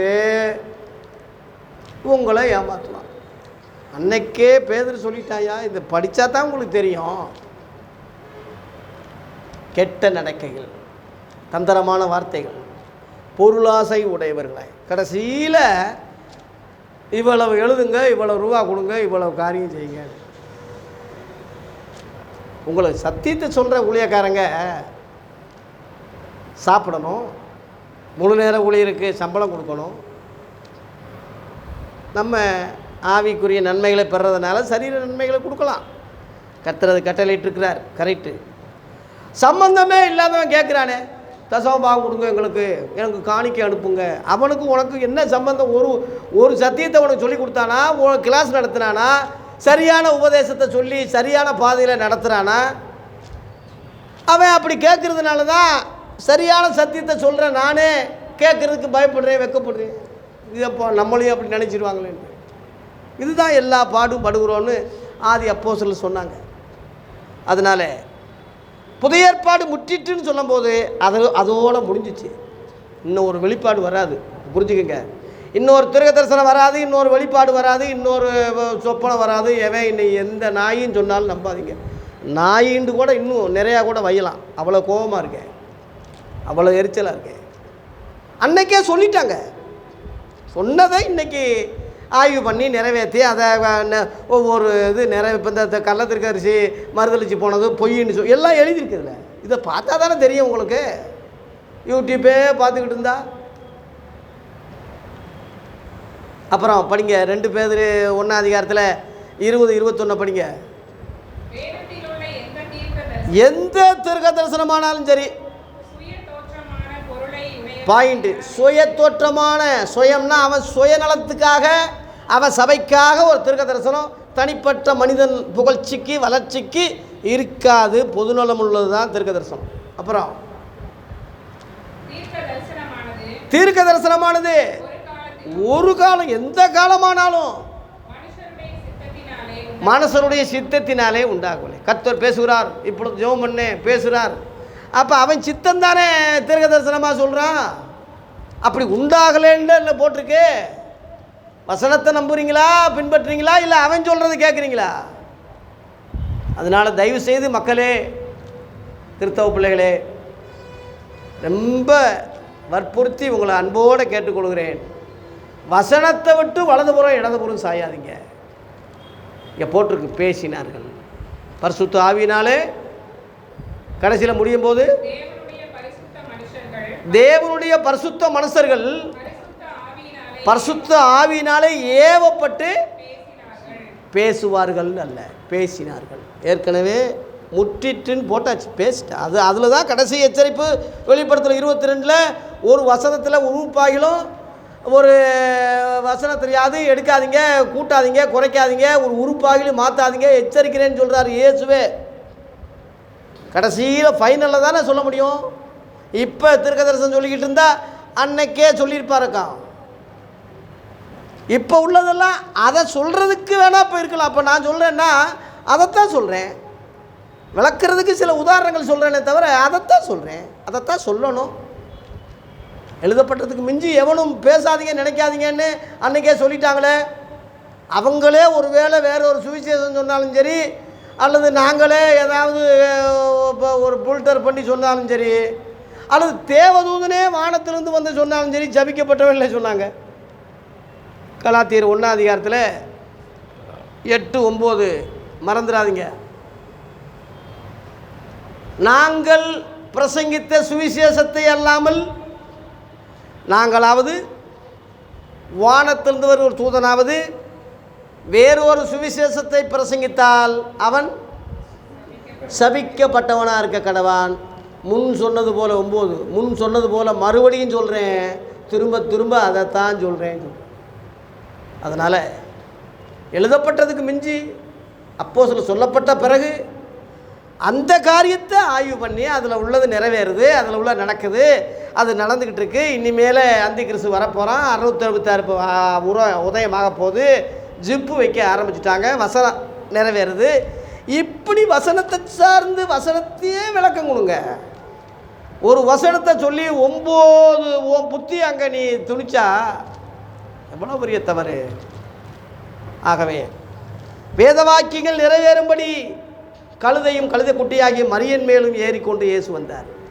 அவரே வேத வாக்கியத்தை நிறைவேற்றும் போது, அதன்படி நடக்கும்போது, மனுஷகுமாரன் எழுதியிருக்கிறபடியே போகிறான்னு சொல்லும் போது, இன்றைக்கு உள்ளவன் அவன் கற்பனையில் சொப்பனத்தில் அவன் சாவனத்தில் அவன் தலைவரை பின்பற்றி போனால் எப்படி நம்ம உருப்படியாக இருப்போம்?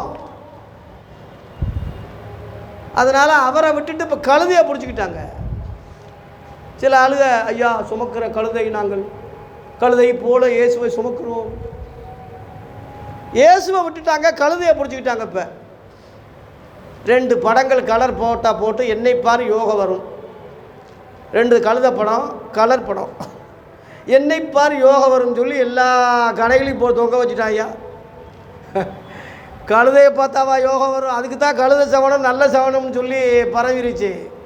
கழுதை மேலே உள்ளவரை பாரு, உனக்கு யோகம் வரணும்னா. கழுதையை பார்த்தா அதை பின்பற்றினா உனக்கு எத்து தானே விழுகும். கழுதை பின்னாடி போகிறவனுக்கு எத்து தானே விழுகும்.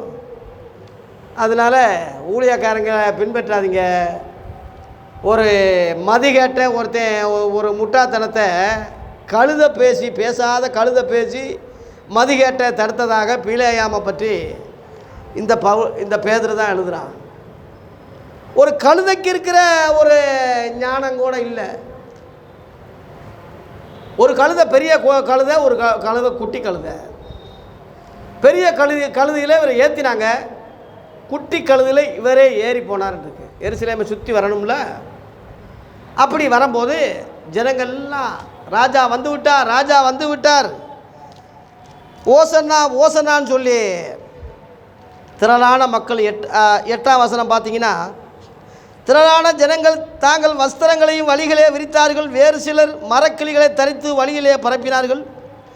முன்னடப்பாரும் பின் நடப்பாரும் ஆகிய திரளான ஜனங்கள் தாவீதின் குமாரனுக்கு ஓசன்னா, கர்த்தரின் நாமத்தினாலே வருகிறவர் சோஸ்திரிக்கப்பட்டவர், உன்னதத்திலே ஓசன்னா என்று சொல்லி ஆர்ப்பரித்தார்கள்.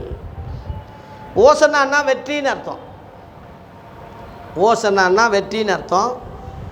சங்கீதம் 118:26 இந்த தீர்க்கதரிசனம் இருக்குது. கர்த்தராலே வருகிறவர் சோத்தரிக்கப்பட்டவர், உன்னதத்திலே ஓசன்னா அந்த நகரத்தார்கள் சொன்னதாக தீர்க்க தரிசனமே அங்கே போட்டிருக்கு. எல்லாமே தீர்க்க தரிசனம்தான்.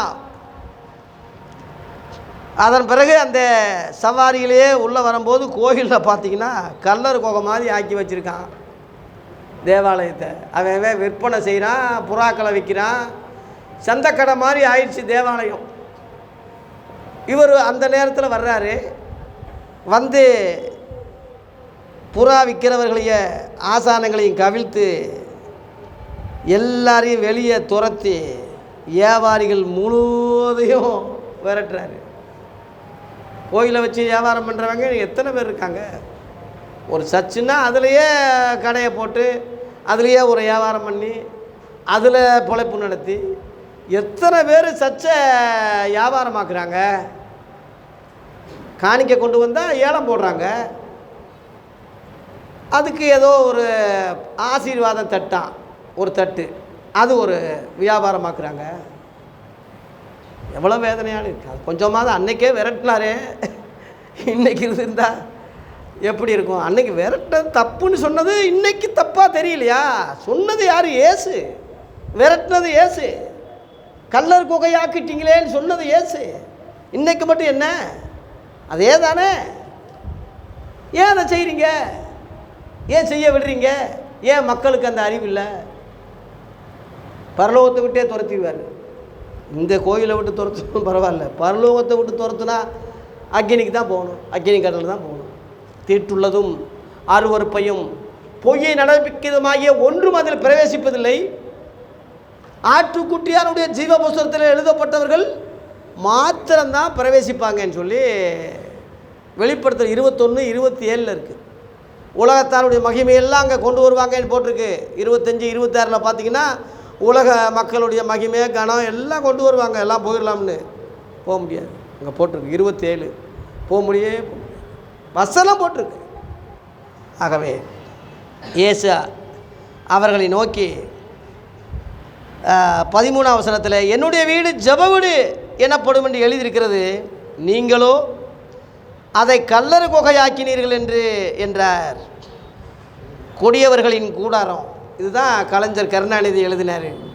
கோயில்கள் வேண்டாம்னு சொல்லவில்லை, அது கொடியவர்களின் கூடாரமாக ஆகிவிடக்கூடாது என்பதற்கு தான் நான் அதை கலகம் ஏற்படுத்தினேன், அங்கே வெட்ட போனேன்னு சொல்லி அன்னைக்கே கலைஞர் ஐயா சிவாஜியை வச்சு பராசக்தி படத்தை 1952 வெளியிட்டு பெரிய ஒரு புரட்சியை ஏற்படுத்தினார் அந்த காலத்தில். இப்போ சொல்கிறதுக்கே பயப்படுறாங்க. அந்த காலத்திலேயே தைரியமாக அந்த புரட்சி கருத்தை சொன்னார். கொடியவர்களின் கூடாரம். ஏசாயா 56:7 உள்ள தீர்க்க தரிசனத்தை தான் ஏசு அங்கே சொல்கிறார் சுட்டி காட்டி. கல்லர் குகையா ஆக்கினீர்கள், கல்லர் ஜெப வீடு எனப்படும், நீ கல்லர் குகையாக்கிட்டீங்கன்னு சொல்லி. ஆகவே எல்லாத்தையும் துரத்துறாரு. அப்போ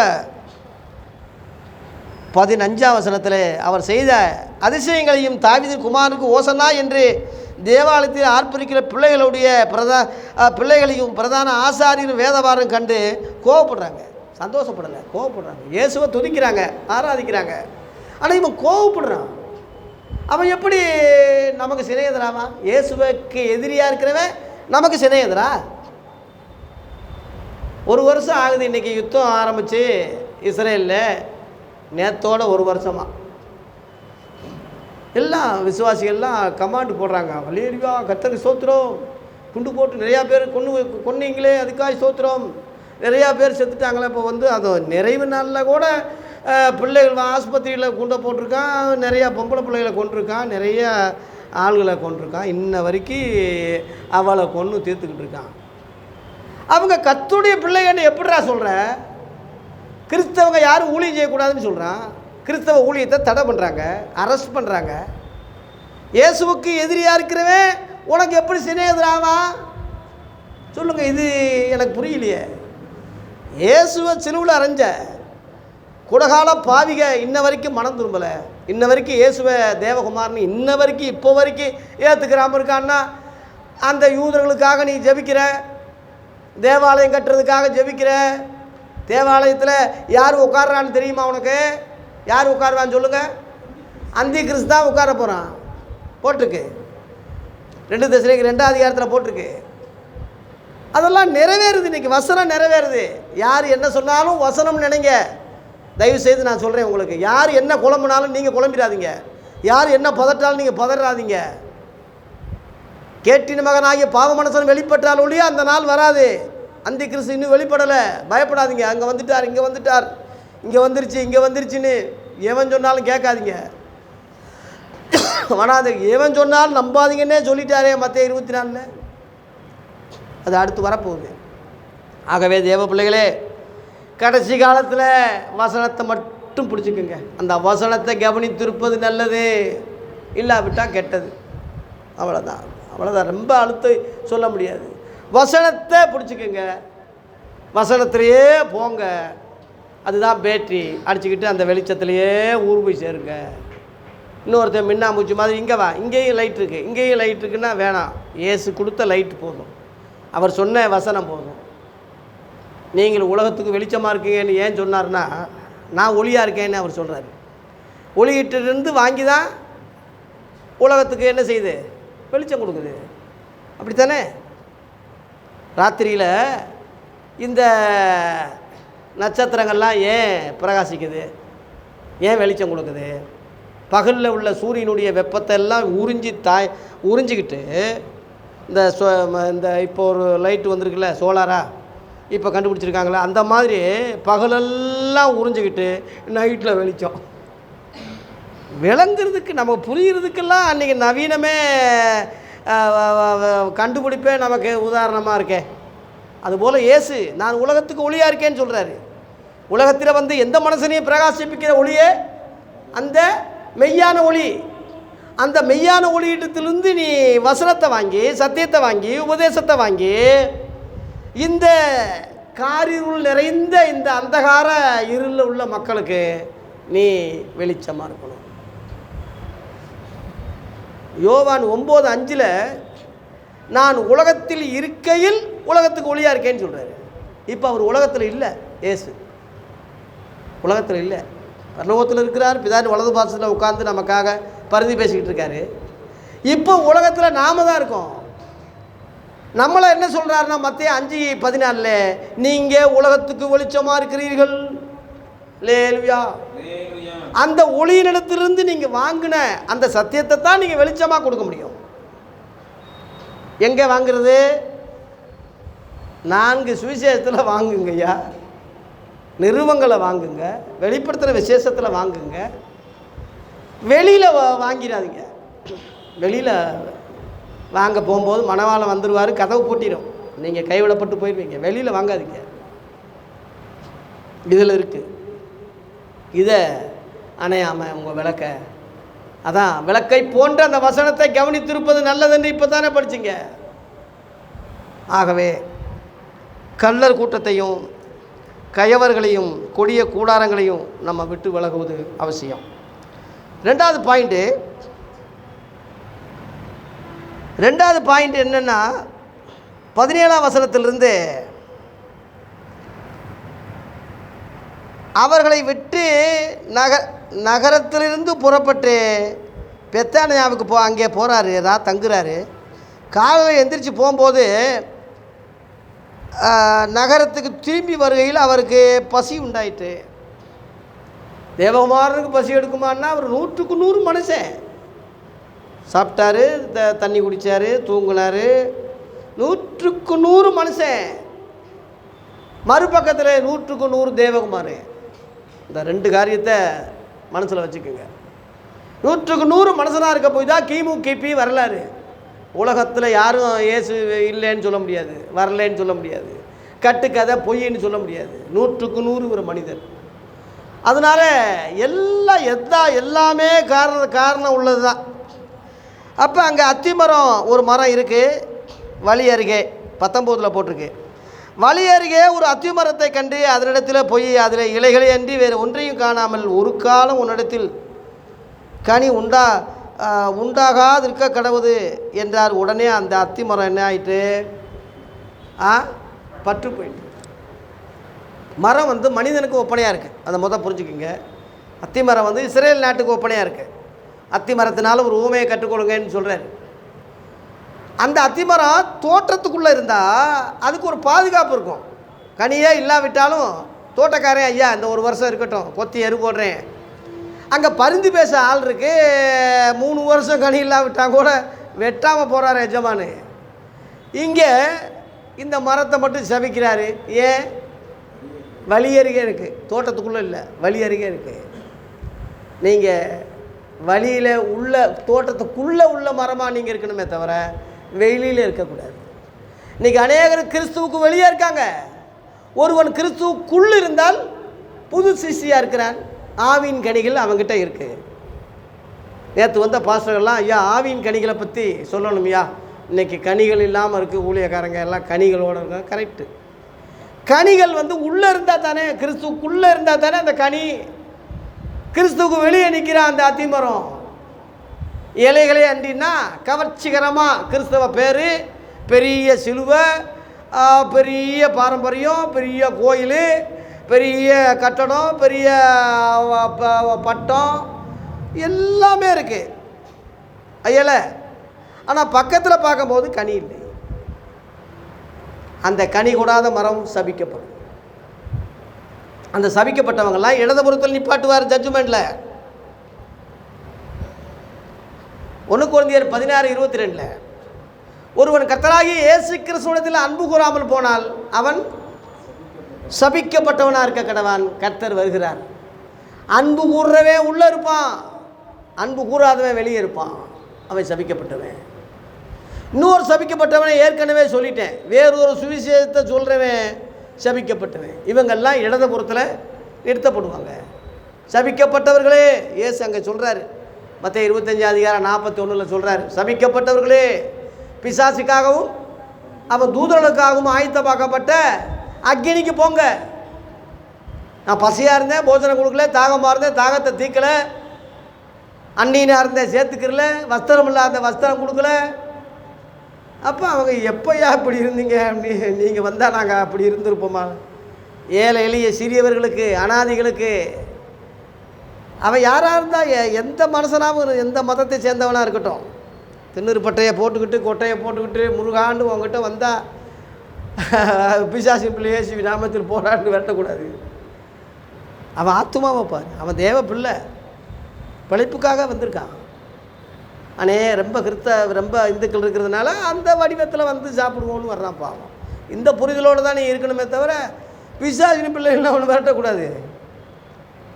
அதை கர்த்தர் பார்க்குறாரு. அவனுக்கு நீ சாப்பாடு கொடுக்கும்போது, காசு கொடுக்கும்போது, பணம் கொடுக்கும்போது உங்களுக்கு உள்ளாதெல்லாம் விட்டு பிச்சை கொடுங்கன்னே சொல்கிறாரு. பிச்சை கொடுங்கன்னே சொல்கிறாரு. அதில் பிரியப்படுறார். தான தர்மங்களிலே பிரியப்படுறார். இப்படிப்பட்ட பலிகள் மேல் தேவன் பிரியமாக இருக்காருன்னே போட்டிருக்க. எபிரேயர் 13:16 இருக்குது. இப்படிப்பட்ட அது ஒரு பலி. தான தர்மம் சும்மா லேசிட்ட பலி. இந்த 10 ரூபா 5 ரூபா யாருக்கு தெரியாமல் கொடுங்க, விளம்பரம் பண்ணாதீங்க. சிறு துளி பெருவெள்ளமாக பரலோகத்தில் மாறும். எனக்கே செய்திகள் சொல்கிறாரே, அதுதான் கனி உள்ள வாழ்க்கை. ஆகவே இல்லாவிட்டால் சபிக்கப்படுவீங்க. ஆகவே அந்த ஊமை தான் அதில் உள்ள காரியமே தவிர வேறு அல்ல. விசுவாசத்தோடு நீங்கள் மலையை பார்த்து பேர்ந்து சமுத்திரத்தை தள்ளுண்டு போனால் கூட அது போயிடும். அத்திமரம் சபிக்கப்பட்டதை பற்றி ஏன் நினைக்கிறீங்கன்னு சொல்கிறாரு. அடுத்து மேலும் விசுவாசம் உள்ளவளாக 22 ஜெபத்தில் எவைகளை கேட்பீர்களோ அவைகள் எல்லாம் பெறுவீர்கள்னு சொல்கிறார். அப்போ ஏன் பெறல? நம்ம விசுவாசமும் கிடையாது, கேட்குற விதமும் சரியில்லை, உபதேசம் இல்லாமல் கேட்குறோம். இயேசு மலை பிரசங்கத்தில் முதல் உபதேசத்தை கொடுத்தார். ரெண்டாவதாக மத்திய 6ஆம் அதிகாரத்தில் 9லேருந்து 10 வரை நீங்கள் ஜெபம் பண்ண வேண்டிய விதமாவதுன்னு சொல்லி கொடுத்தார். முதல் உபதேசம், ரெண்டாவது ஜெபம். புரிஞ்சுக்கங்க, ஆதி அப்போஸ்தலர் சபை அதான். எது கொடுத்தாலும் ஜெபம் ஜெபம் ஜெபம் ஜெபம். தப்பு, அது அந்த வார்த்தையே தப்பு. முதல் உபதேசம் அப்போஸ்தலர் 2:42 பாருங்கள்.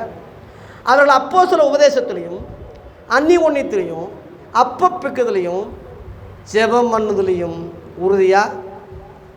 அந்த 42ஆம் வசனத்தில் ஜெபம் கடைசியில் வருது, முதல்ல உபதேசம் வருது.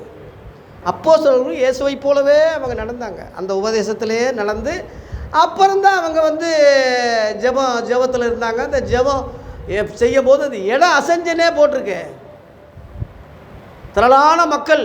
அப்போஸ்தலர் நீங்கள் 4ஆம் அதிகாரம் 31, 32 பார்த்தீங்கன்னா ஒரே மனுஷாக இருந்தாங்க. தனக்குள்ளது எதையும் அவனது இவனதுன்னு வேற்றுமை இல்லை, ஒரே ஐக்கியம், ஒரே இருதயம். இன்றைக்கி பார்க்க முடியுதா? ஏன் அன்னைக்கு மட்டும் ஏன் பார்க்க முடியுதுன்னா ஒரே உபதேசம் இருந்தது, அந்த உபதேசத்தில் வேற்றுமை இல்லை. இன்றைக்கி ஒவ்வொரு சபையிலையும் பார்த்தீங்கன்னா ஒற்றுமையாக இருக்காங்க, கை கொடுக்குறாங்க, சாப்பிட்றாங்க, கட்டி பிடிக்கிறாங்க. ஏன்னா அந்த சபையின் உபதேசம் ஒரே உபதேசத்தில் அவங்க எல்லாம் சேர்றான். அதனால அந்த ஒற்றுமை இருக்குது. அவனே மற்ற கிறிஸ்தவனை பார்த்தா முறைச்சிட்டு போகிறானே. ஒரு பாஸ்டருக்கு பாஸ்டரு தோத்திர ஐயான்னு சொன்னால் சொல்ல மாட்டாங்கிற ஐயா. அப்போ அது போலி தானே. அவனுக்குள்ளே ஒரு சின்ன வட்டம் போட்டு அதுக்குள்ளே அன்பு காட்டுறான், மாற்றான வெறுக்கிறான். உன்னை போல பிறரை நேசி என்பது தானே இயேசுவினுடைய கட்டளை. கண் காணுகிற சகோதரத்தில் அன்பு கூறாதவன் காணாத தேவனிடத்தில் எப்படி அன்பு கூறுவான்னு சொன்னார். எவன் செய்கிறாத காரணம், இந்த பாஸ்டர்கள் பிரித்து அவங்க பிழைப்புக்காக ஒரு வட்டத்தை போட்டுக்கிட்டு அவன் பிழைப்புக்காக அவன் பிரிச்சுக்கிட்டான். அதுக்கு நம்ம அடிமை ஆகிட்டோம், தெரியல. இப்போ தான் கண்ணை திறந்துருக்கோம். லேலுயா, கண் திறந்து இயேசுவை பின்பற்றுகிறோம், எல்லாரையும் நேசிக்கிறோம். எல்லா மதக்காரங்களும் ஆதாமுடைய ஜீன் தான், எல்லாரும் அவரால் படைக்கப்பட்டவங்க தான். பாஷைகள் பிரிஞ்சதுனால சிதறடிக்கப்பட்டோம், வெவ்வேறு நாடுகளில் இருக்கிறோம். ஒரே ரத்தம் தான், ஒரே தேவன் தான். இந்த புரிதல் இப்போ தானே வருது. சத்தியம் வந்த பிறகு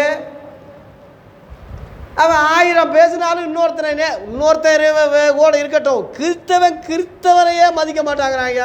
இதான வேதனை. ஒரே தெருவில் 10 சபை இருக்குது. சென்னையில் நான் பார்க்குறேன், கொட்டு சத்தம் கேட்டுக்கிட்டே இருக்கும். ஒரே தெருவில் 10 சபைன்னா இங்கேருந்து இப்போ 10 பேரை பிரித்து அவன் கொட்டு அடிக்கிறது, அங்கேருந்து 4 பேரை பிரித்து அவன் கொட்டு அடிக்கிறது. கடை வச்சு டீ கடை வச்ச மாதிரி ஆயிடுச்சு. காரணம் பிழைப்பு. தெய்வ பக்தி ஆதாய தொழில்னு எண்ணி பிழைப்புக்காக கண்டிப்பாக அந்தி கிறிஸ்து சீக்கிரம் வரணும். 600 முத்திரை போடணும். அப்போ தான் எவன் நிற்பான் எவன் ஓடுவான்னு அப்போ தானே தெரியும். உண்மையுள்ள ஊழியர்கள் யாருன்னே கண்டுபிடிக்க முடியல. கர்த்தருக்காக நிற்கக்கூடியவங்க இருக்காங்க, தெரியல நமக்கு. அப்போ தான் தெரியும். அதனால் உபத்திரம் வர்றது அவசியம், சோதனை வர்றது அவசியம், பாடு வர்றது அவசியம், சோதனைகள் வர்றது அவசியம். ஆனாலும் உண்மை உள்ள ஊழியர்களை கர்த்தர் காப்பாற்றுவார், அவர்களை எடுப்பார். வெளிப்படுத்தல் 3:10 போட்டுருக்கு, காப்பேன்னு சொல்கிறார். படிங்க, வெளிப்படுத்தல் 3:10.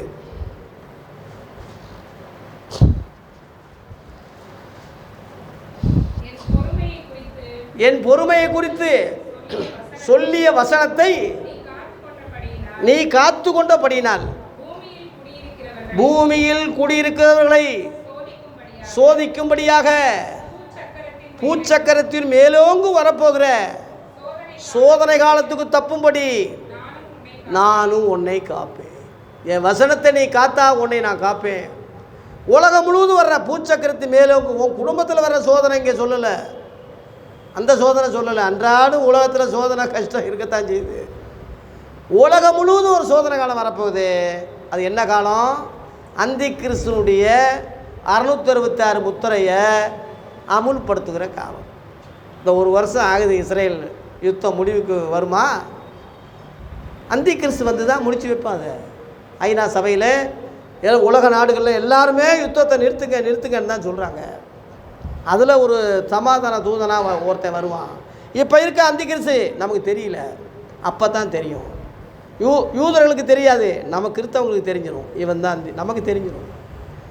உலகம் முழுவதும் அவன் கண்ட்ரோல் பண்ணி வரும்போது உண்மை உள்ள பிள்ளைகள், உண்மையான ஊழியர்கள், உண்மையுள்ள விசுவாசிகள், வசனத்தை காத்து நடக்கிறவங்களை தூக்குடான்னு தூக்கிடுவேன்.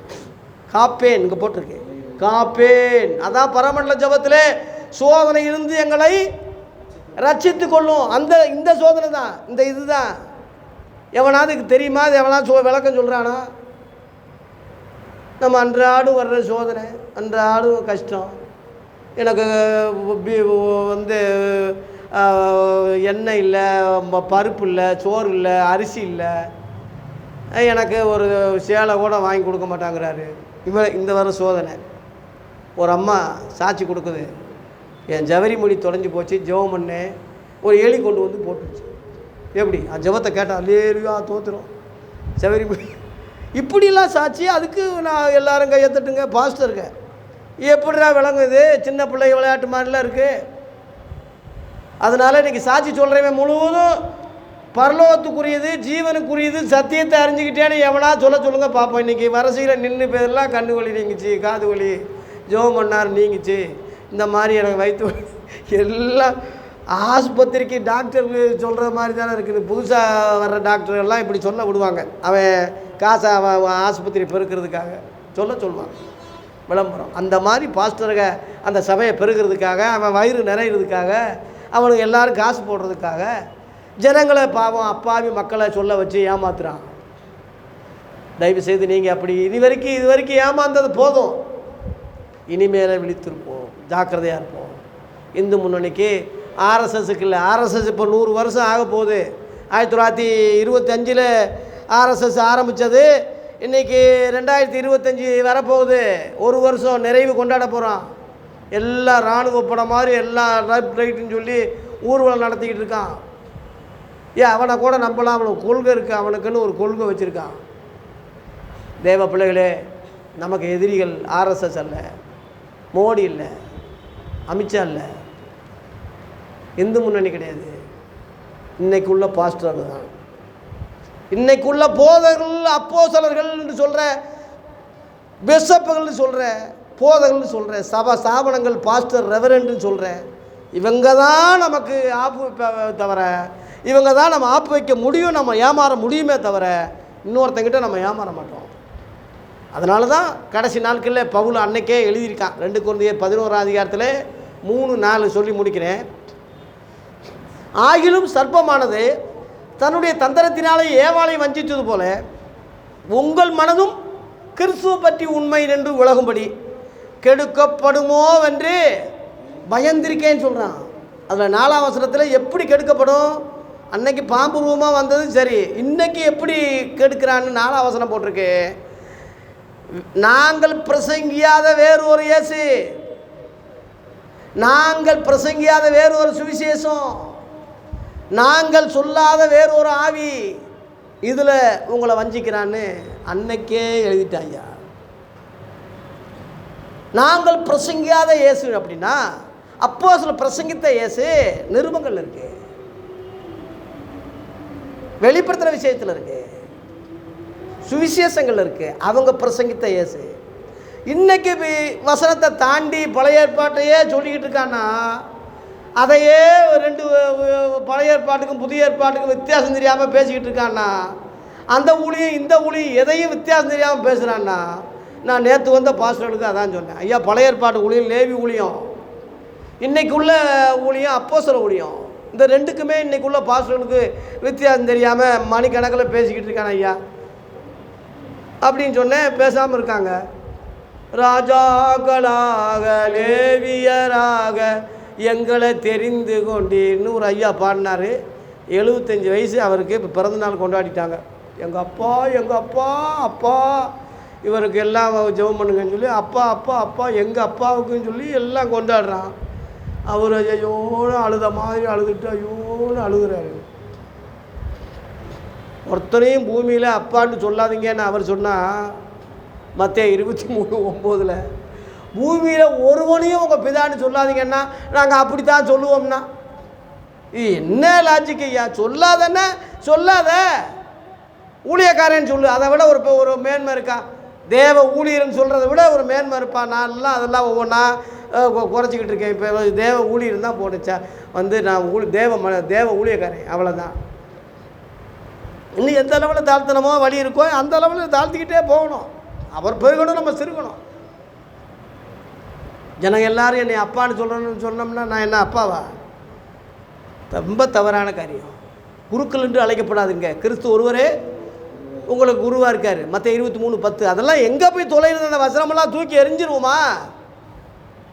கடைப்பிடிக்கிறது இல்லையா? அதெல்லாம் பேசுறது இல்லையா? நடைமுறைக்கு கொண்டு வர்றது இல்லையா? அதெல்லாம் இன்னைக்கு நான் அங்கேயே போட்டால் நான் குருன்னு அழைக்கப்படுவேன். 23,000 ரூபா சம்பளம். இப்போ நான் நினச்சா போகலாம், முடியும் என்னால். குருன்னு சொல்லிடுவாங்களே, சொல்லக்கூடாதேன்னு தான் விலகியிருக்கேன். பாடு, கஷ்டம், துன்பம் இருக்கட்டும். சத்தியத்தை சொல்கிறதுனால அநேகருக்கு சத்துருவாகிறேன், இருக்கட்டும். கொஞ்ச காலம் பூமியில் இருக்க போகிறோம்யா, என்னையா எடுத்துகிட்டு போகிறோம்? பசியிலே நான் செத்தாலும் பரவாயில்ல, சத்தியத்துக்காகவே ஒரு ஊழியக்காரன் கத்தி கத்தி செத்தான்னு ஒரு சரித்திரம் இருக்கட்டும். இலவசமாக பெற்றதை இலவசமாக கொடுப்போம். நீங்களாவது விழிப்படைஞ்சு வசனத்தை பின்பற்றுங்க, இயேசுவை பின்பற்றுங்க, ஆதி அப்போஸ்தலர்கள் சொன்னதை பின்பற்றுங்க. இன்றைக்கு உள்ளவங்க என்னையும் சேர்த்து சொல்கிறேன். நான் அதையே சொன்னால் அதை நீங்கள் கேட்கலாமே தவிர புதுசாக ஏதாவது ஒரு புல்டா விடுற மாதிரி இன்றைக்கி உள்ள மாதிரின்னா என்னையும் நீங்கள் எச்சரிக்கணும், வைக்கணும். இல்லாட்டினா என்னை விட்டு விளையிடணும். ஆகவே பெரிய அதிகாரமாக இருப்பதனால இன்றைக்கி முழுசாக முடிக்க முடியல. அடுத்த வாரம் ஆண்டவர் சித்தமானா 3வது பாயிண்ட்லேருந்து நம்ம பாசுபர் பேசுவோம். இப்போ 2 பாயிண்ட்டு, மொத்தம் 5 பாயிண்ட் இருக்குது இந்த அதிகாரத்தில். 2 பாயிண்ட்டு பேசிட்டோம். 5 பாயிண்ட்டு அடுத்த கிழமையில் நம்ம பேசுவோம். எனக்காக ஜெபம் பண்ணுங்க. சத்தியத்தை சொல்கிறேன். இவ்வளோ தூரமாக தெரியல, மழையாக தெரியல, என் பிரயாணமாக தெரியல. 1ஆம் தேதியிலேருந்து ஞாயிற்றுக்கிழமை வரைக்கும் எனக்கு காய்ச்சல், எந்திரிக்க முடியல. கர்த்தர் பலன் கொடுத்தார். அந்த ஞாயிற்றுக்கிழமையில் ராபோஜனம் நடத்தினேன். கால்களை கழுவி ராபோஜனம் கொடுத்தேன். ரொம்ப ஆசீர்வாதமாக இருந்தது, ரொம்ப அருமை. காலையில் தசமபாக காணிக்கை பற்றி பேசியிருக்கேன். சாயங்காலத்தில் இயேசுவின் இரத்தத்தை பற்றி பேசியிருக்கேன். எப்படி தைரியமாக இவ்வளோ வைராக்கியமாக பேசுகிறேன்னு எனக்கே தெரியல. அவ்வளோ விளைவினோம். சாப்பாடே இல்லை, முடியல சாப்பிட. என்னை பலப்படுத்துகிற கிறிஸ்துவினாலே எல்லாவற்றையும் செய்ய எனக்கு பலன்னு சொன்ன வசனம் அப்போ தான் எனக்கு ஞாபகப்படுத்துறது. இது ஏன் சொல்கிறேன்னா, எனக்காக நீங்கள் ஜெபம் பண்ணுங்க.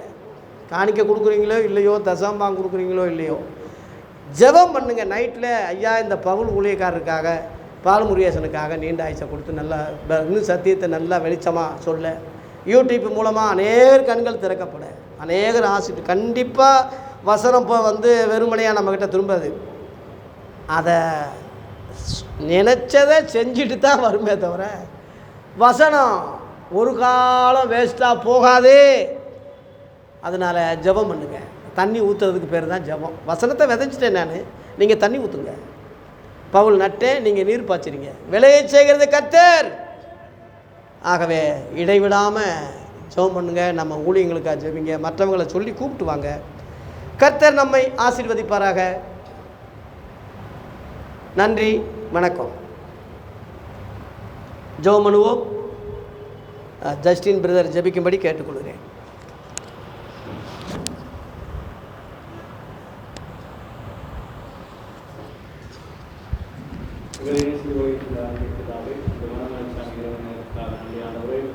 இவ்வளவு தேவனையாக